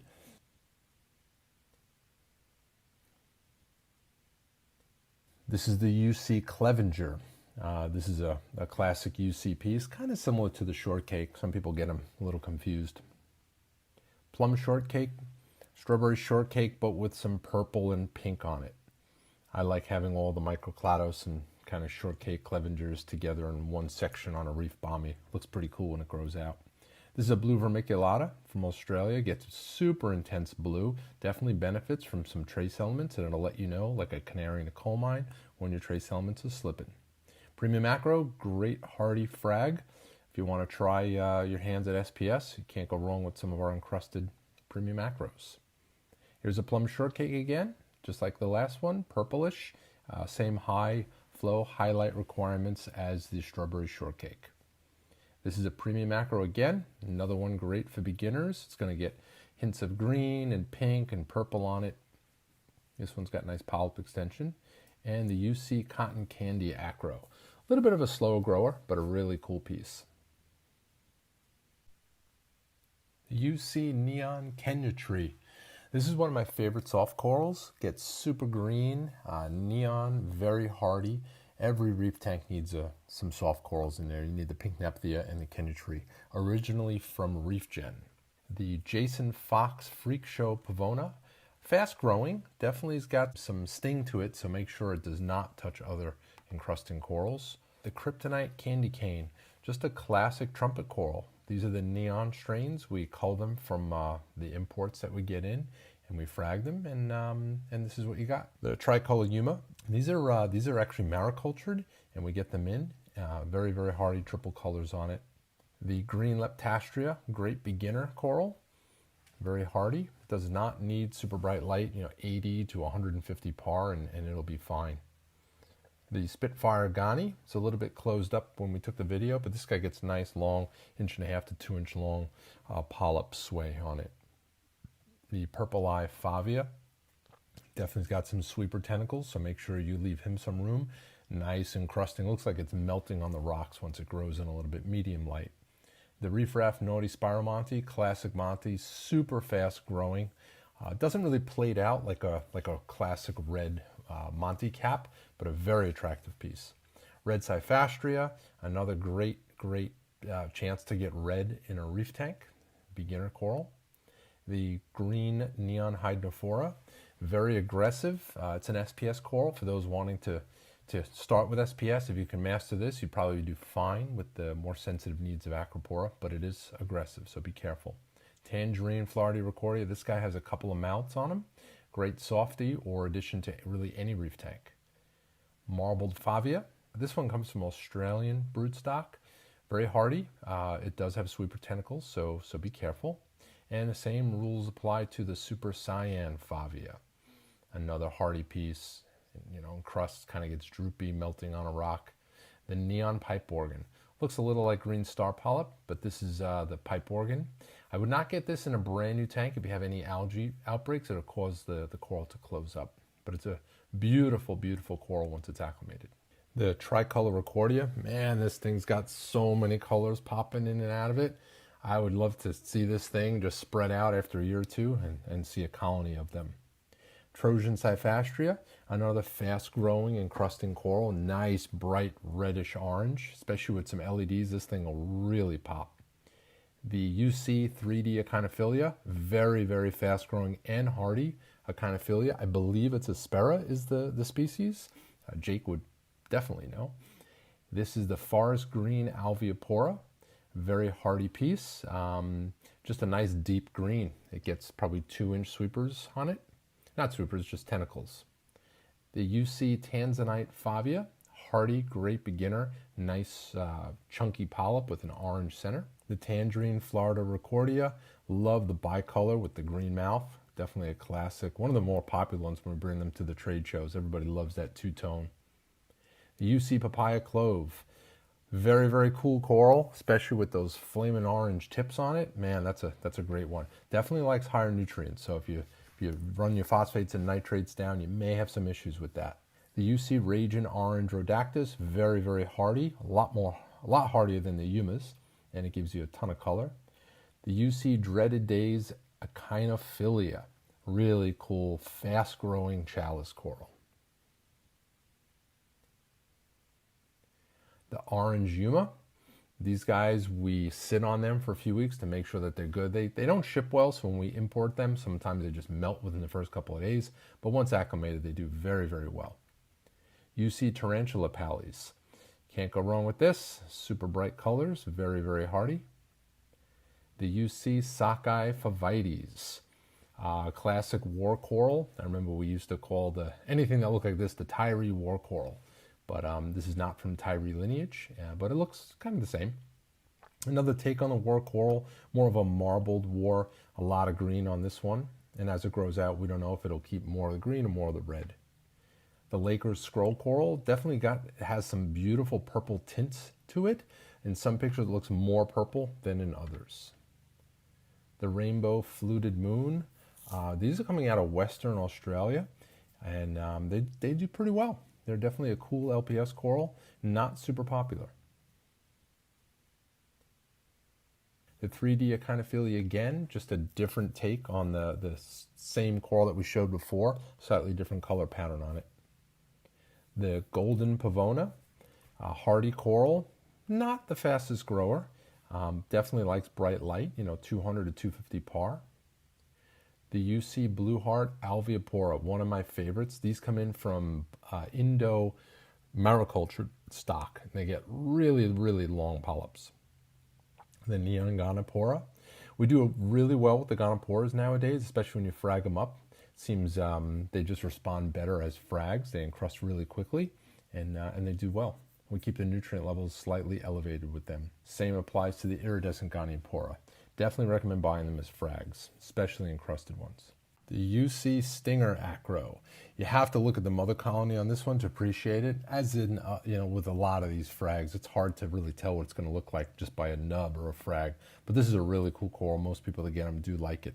The Purple Acro. This is Australian broodstock, a nice, pleasing purple to it. Fast growing, super, super encrusted here. Definitely can't go wrong with that. And another one of the premium acros, great for beginners, super hardy. The best way to buy acros, especially if you're new at this, is to get one encrusted. They do so much better than just a wild import strain or something fresh cut. This is a microclados, fully encrusted. Again, you got to look at the picture online. This video shot doesn't do it justice in my opinion. The UC Viper, another one you got to look at the mother colony, starting to encrust nicely here. Nice polyp extension. This guy's going to be a winner. The teal stag. Beautiful teal in the bright lights. This thing is like a bluish green, fast growing. Put it in the back of the tank. Just let it grow and create that backdrop for you. UC Clevenger, similar to the shortcake, gets the intertwining, the reds and the greens mixed in with it. Super encrusted too. Ultra Indo Acro, again, great way to get some acros in that beginner tank. Same with this one here. It's a neon acro, super bright. He just started encrusting down. The UC Viper again, another similar piece to the one that we just showed. Definitely got to look at the mother colony on this one. The neon acro, another beginner piece, perfect for those getting started. The purple orchid, we named this one years ago. Believe it's a Veleta. It comes in from Australia, and it grows up to be a nice stag. The coralite structures are not too large. It's more of a bushier type of stag coral. Red mint blasto, these come in from Australia, super hardy, very colorful. Dragon Soul Favia, classic Dragon Soul. Put this one like underneath a ledge or slightly out of the light, and don't put anything near it that it could sting. Colorful Lord, can't beat these. The Lords are still super popular, very hardy, definitely benefits from some feedings. Kryptonite Candy Cane, another one of those Indonesian broodstock ones that we cull to get the super neonest green. Mint Goniopra, this guy's going to get super shaggy. These come out of Australia. I've got the mother colony, or a mother colony just like it, in my my home tank, and it's doing really well. Purple Polyps Turbinaria. These are the turbinarias. They get really big. Give it plenty of room, and it'll open up and look like a little mini alveopora. UC Mean Green Alveopora, another hardy piece. If you haven't had luck with Gonioporas, I would definitely recommend trying the alveoporas. They do much better. The Trinus Marbled Favia. This guy's got at least 3 colors on him. Super hardy. Definitely an awesome piece, especially with those neon mounts. The Purple Polyps Turbinaria, again, another one that gets really large. Definitely benefits from some feedings. I also recommend using a turkey baster on this, because as it starts to grow, the detritus wants to settle on it. Tangerine Recordia, another one of our super popular. We bring these to the shows. They sell out in the first 30 minutes. All the bicolors, everybody wants them, especially with that neon center. Gold Rim Lord. This video does not do it justice. This guy's got 3 or 4 different colors on him, and check out that photo of it.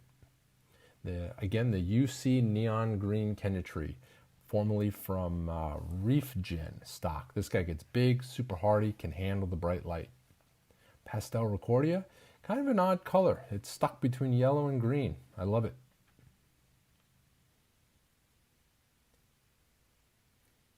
Another Trinus Marbled Favia. These guys do have long super tentacles at night, so you definitely want to keep it away from other tank mates.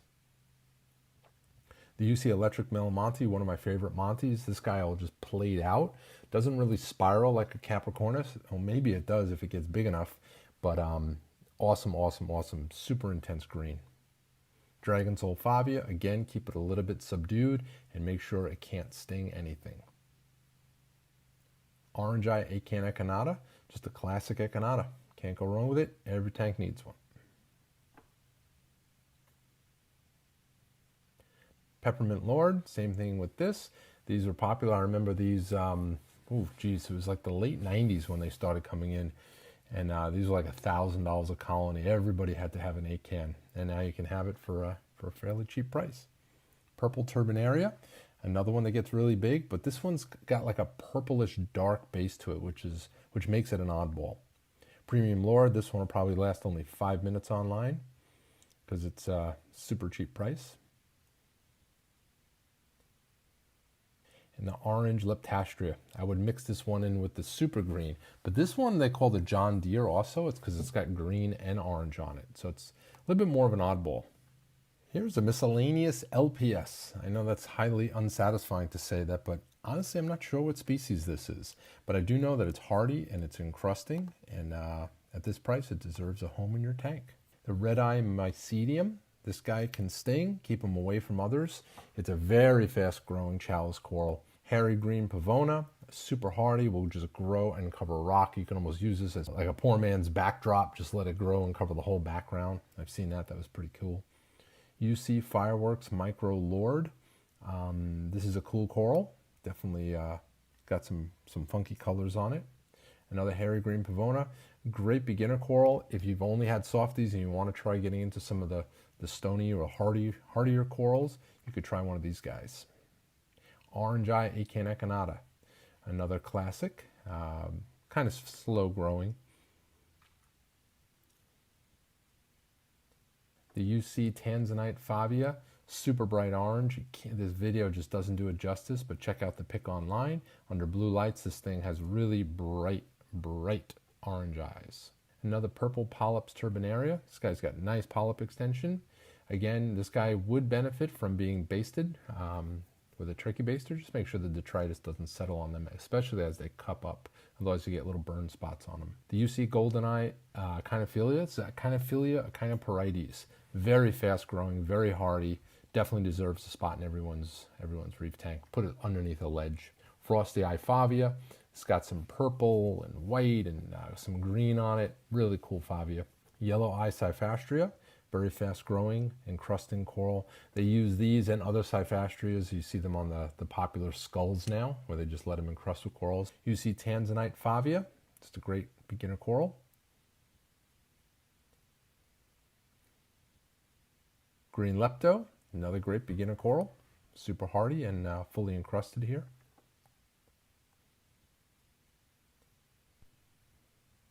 Golden Cyphastria, another great coral that takes the shape of whatever it's encrusting on. Very hardy, great to mix in with other Cyphastria. Here's a premium Recordia. It's got some like bluish green hints to it. I like grabbing a few of them and just gluing them together and making a Recordia garden. The Jedi Mind Trick Undata. Really cool coral, fast growing, gets this crazy purplish blue edge to it. Almost looks like an island, the little polyps of the trees and the blue purple edge is the water below. The premium Recordia, kind of a small one, but he'll open up. You could tell he's a little bit tight. He should get nice and big and very bright colors. Christmas Favia, another classic Favia. Can't go wrong with that.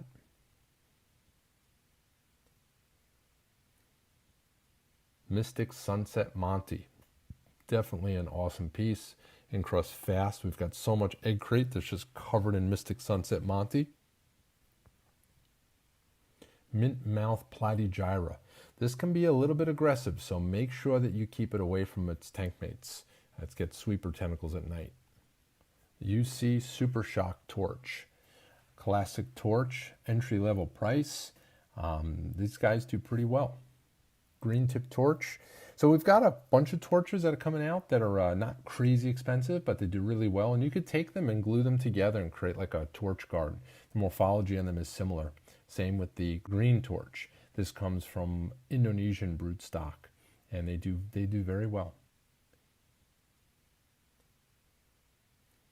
Super Shock Torch. Definitely cool. It's got like purple that fades into a neon green tip.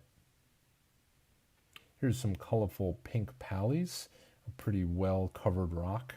These pallies get pretty big. If you can tell, these egg crates are about roughly a ½ inch in size. This pally is almost a ½ inch across. Ultra orange branching hammer. These come from Western Australia, very, very intense orange. Similar, but not the same as the ones from Eastern Australia. And these are parancora, these are branching.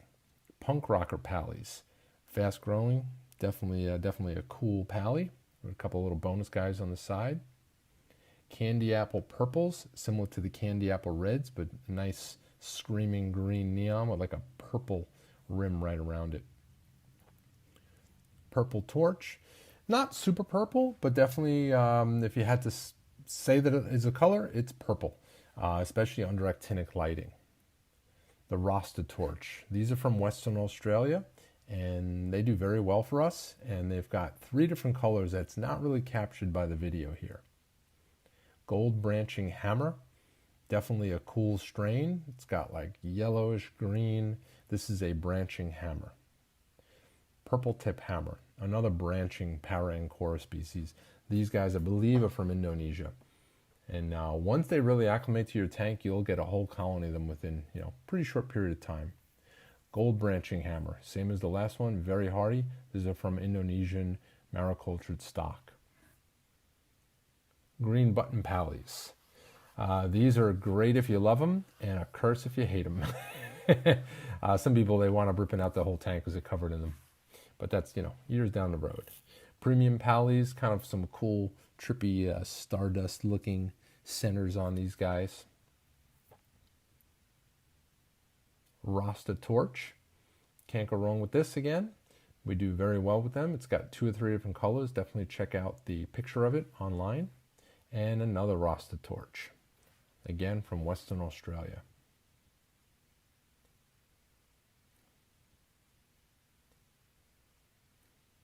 Premium pallies. There's 2 pallies here. One's on the back side. Can't really see it, but a super hardy, kind of a purple center with nice zebra pattern to it. Yellow skirt zoanthids. Fast growing. Love the zoanthids. I'm not a huge zoanthid person, but this one is just super pleasing. The contrast between the purple and the yellow is awesome. The Hellfire torch. Super popular these days. They do very well. We usually sit on them for a week or 2. Just make sure that they've acclimated to their long trip from Indonesia, but every tank needs one. Premium pallies, great beginner pally, nice orangish red center. Deanda pallies is a cool goldish orange. Some of the polyps look a little bit more gold, some of them look a little bit orange, really long tentacles on them. Another Hellfire torch, again under actinic light. These things are awesome. And they can take some strong flow. You just want to make sure that the flow stops or eases or changes direction. Neon green branching hammer, classic neon under blue lights. Candy apple reds, popular piece. Can't say enough about it. If you're into pallies and zoas, that's one that you definitely want to get. Punk rocker pallies. Just a cool bright red skirt on this one. Reef Master pallies, definitely an oddball here, hence the price on it. They don't come in often. These we get from Reef Master out of Indonesia. Neon branching hammer coral, very neon. This is a branching one, which is very popular. And just make sure you don't give it too much light. Acclimate it slowly if you've got strong LEDs. Red people eaters, you can keep these guys low, medium, high, super hardy, nice green neon mouth. Candy apple reds. Video again doesn't do it the best justice. These guys probably need a little bit more time before they were videoed, but the picture is much better on these. And they do really well and they get really big and fat. Monarch pallies, another cool purplish pink with some yellowish green skirts. Fool's Gold pally, similar to the Deanda pally, but not as bright. Very fast growing, so if you stick this on a rock, within 6 months the entire rock will be completely covered with probably 100 polyps. Premium zoanthids. Super neon green, great for beginners. Some premium pallies, another great steal for 20 bucks. Lots of color on this. And the classic Sunny D's. A video does not do them justice. These guys get super bright green and yellowish orange with big skirts. They get nice and big. Definitely one of my favorite pallies. The Mini Maxi Red Carpet Nem. These come out of Indonesia. Amazing price on it. Super bright red. And again, a Hellfire torch. These will probably go quick. These are very, very popular, and these are doing really, really well. Premium pallies, 9 bucks. Can't go wrong with this. Orange center, green around it, and then like a yellowish green, yellowish orange skirt. Small green Cyphastria, great beginner LPS coral.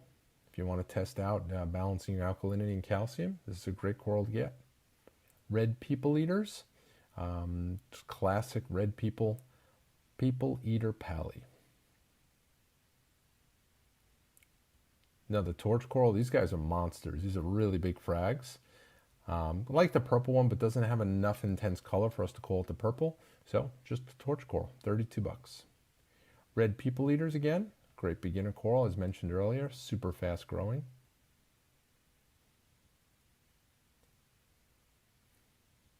Hellfire torch, another one of these. This guy looks like he might even have two heads on him, but it's loving the current here, nice and opened up. Pink hornets, similar to the red hornets, very fast growing, hardy coral, hardy zoanthid. Super shock, another one of these. They do very well. You could take some of these torches and glue them together. Try not to mix different euphyllias together, but if they're all torches, typically they can do okay together. Neon splattered hammer. Can't say enough about these. Super, super bright. Tanzanite favia, great orange center. Single polyp guy.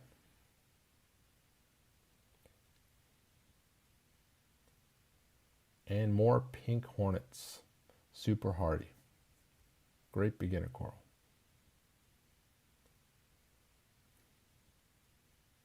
UC tarantula pallies, super bright red. There's two big polyps and one small one on here. These guys are, they're just awesome. Super, super bright red. Ultra pallies, this is another cool morph. I don't know that I've really seen these that often. Just a nice pleasing orangish red skirt with like a teal center on them. Here's a cool Palithoa disc, a lot of different flavors on that, especially for the price. It looks like there's some candy apples on it. That's a steal right there. Rainbow stitchberry, awesome encrusting Goni, rainbow color, super hardy, does well in most tanks.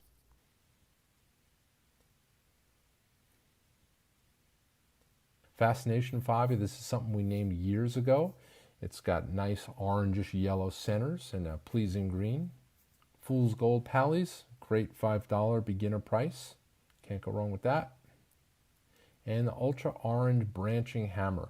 There's 2 to 3 heads on this one, like a light orange. Would probably intensify once it gets used to an environment. Those colors will get a little bit more pronounced, and that will open up quite a bit more.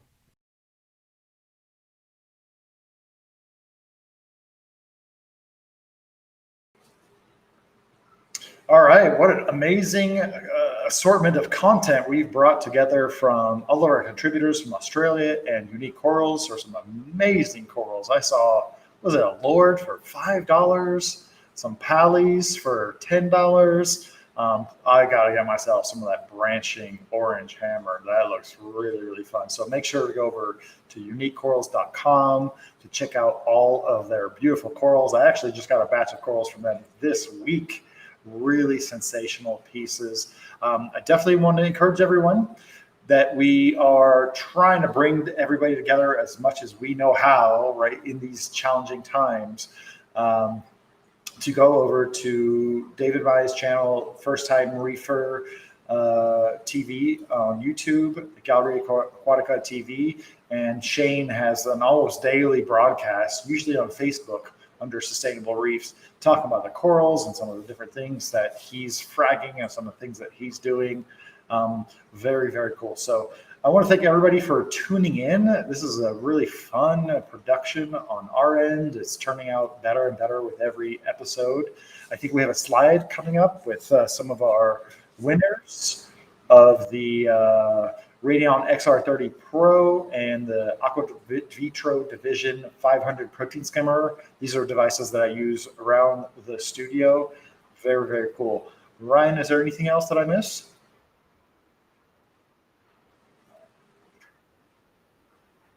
Okay, so like the slide says, if you're on the slide, make sure to email winner at reefbuilders.com. You have 72 hours, so 3 days to claim your prize.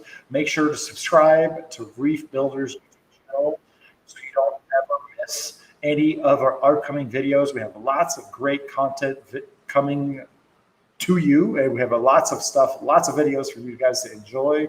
The next Reefstock is going to be January January 9th, and it's going to be all about propagation and aquaculture.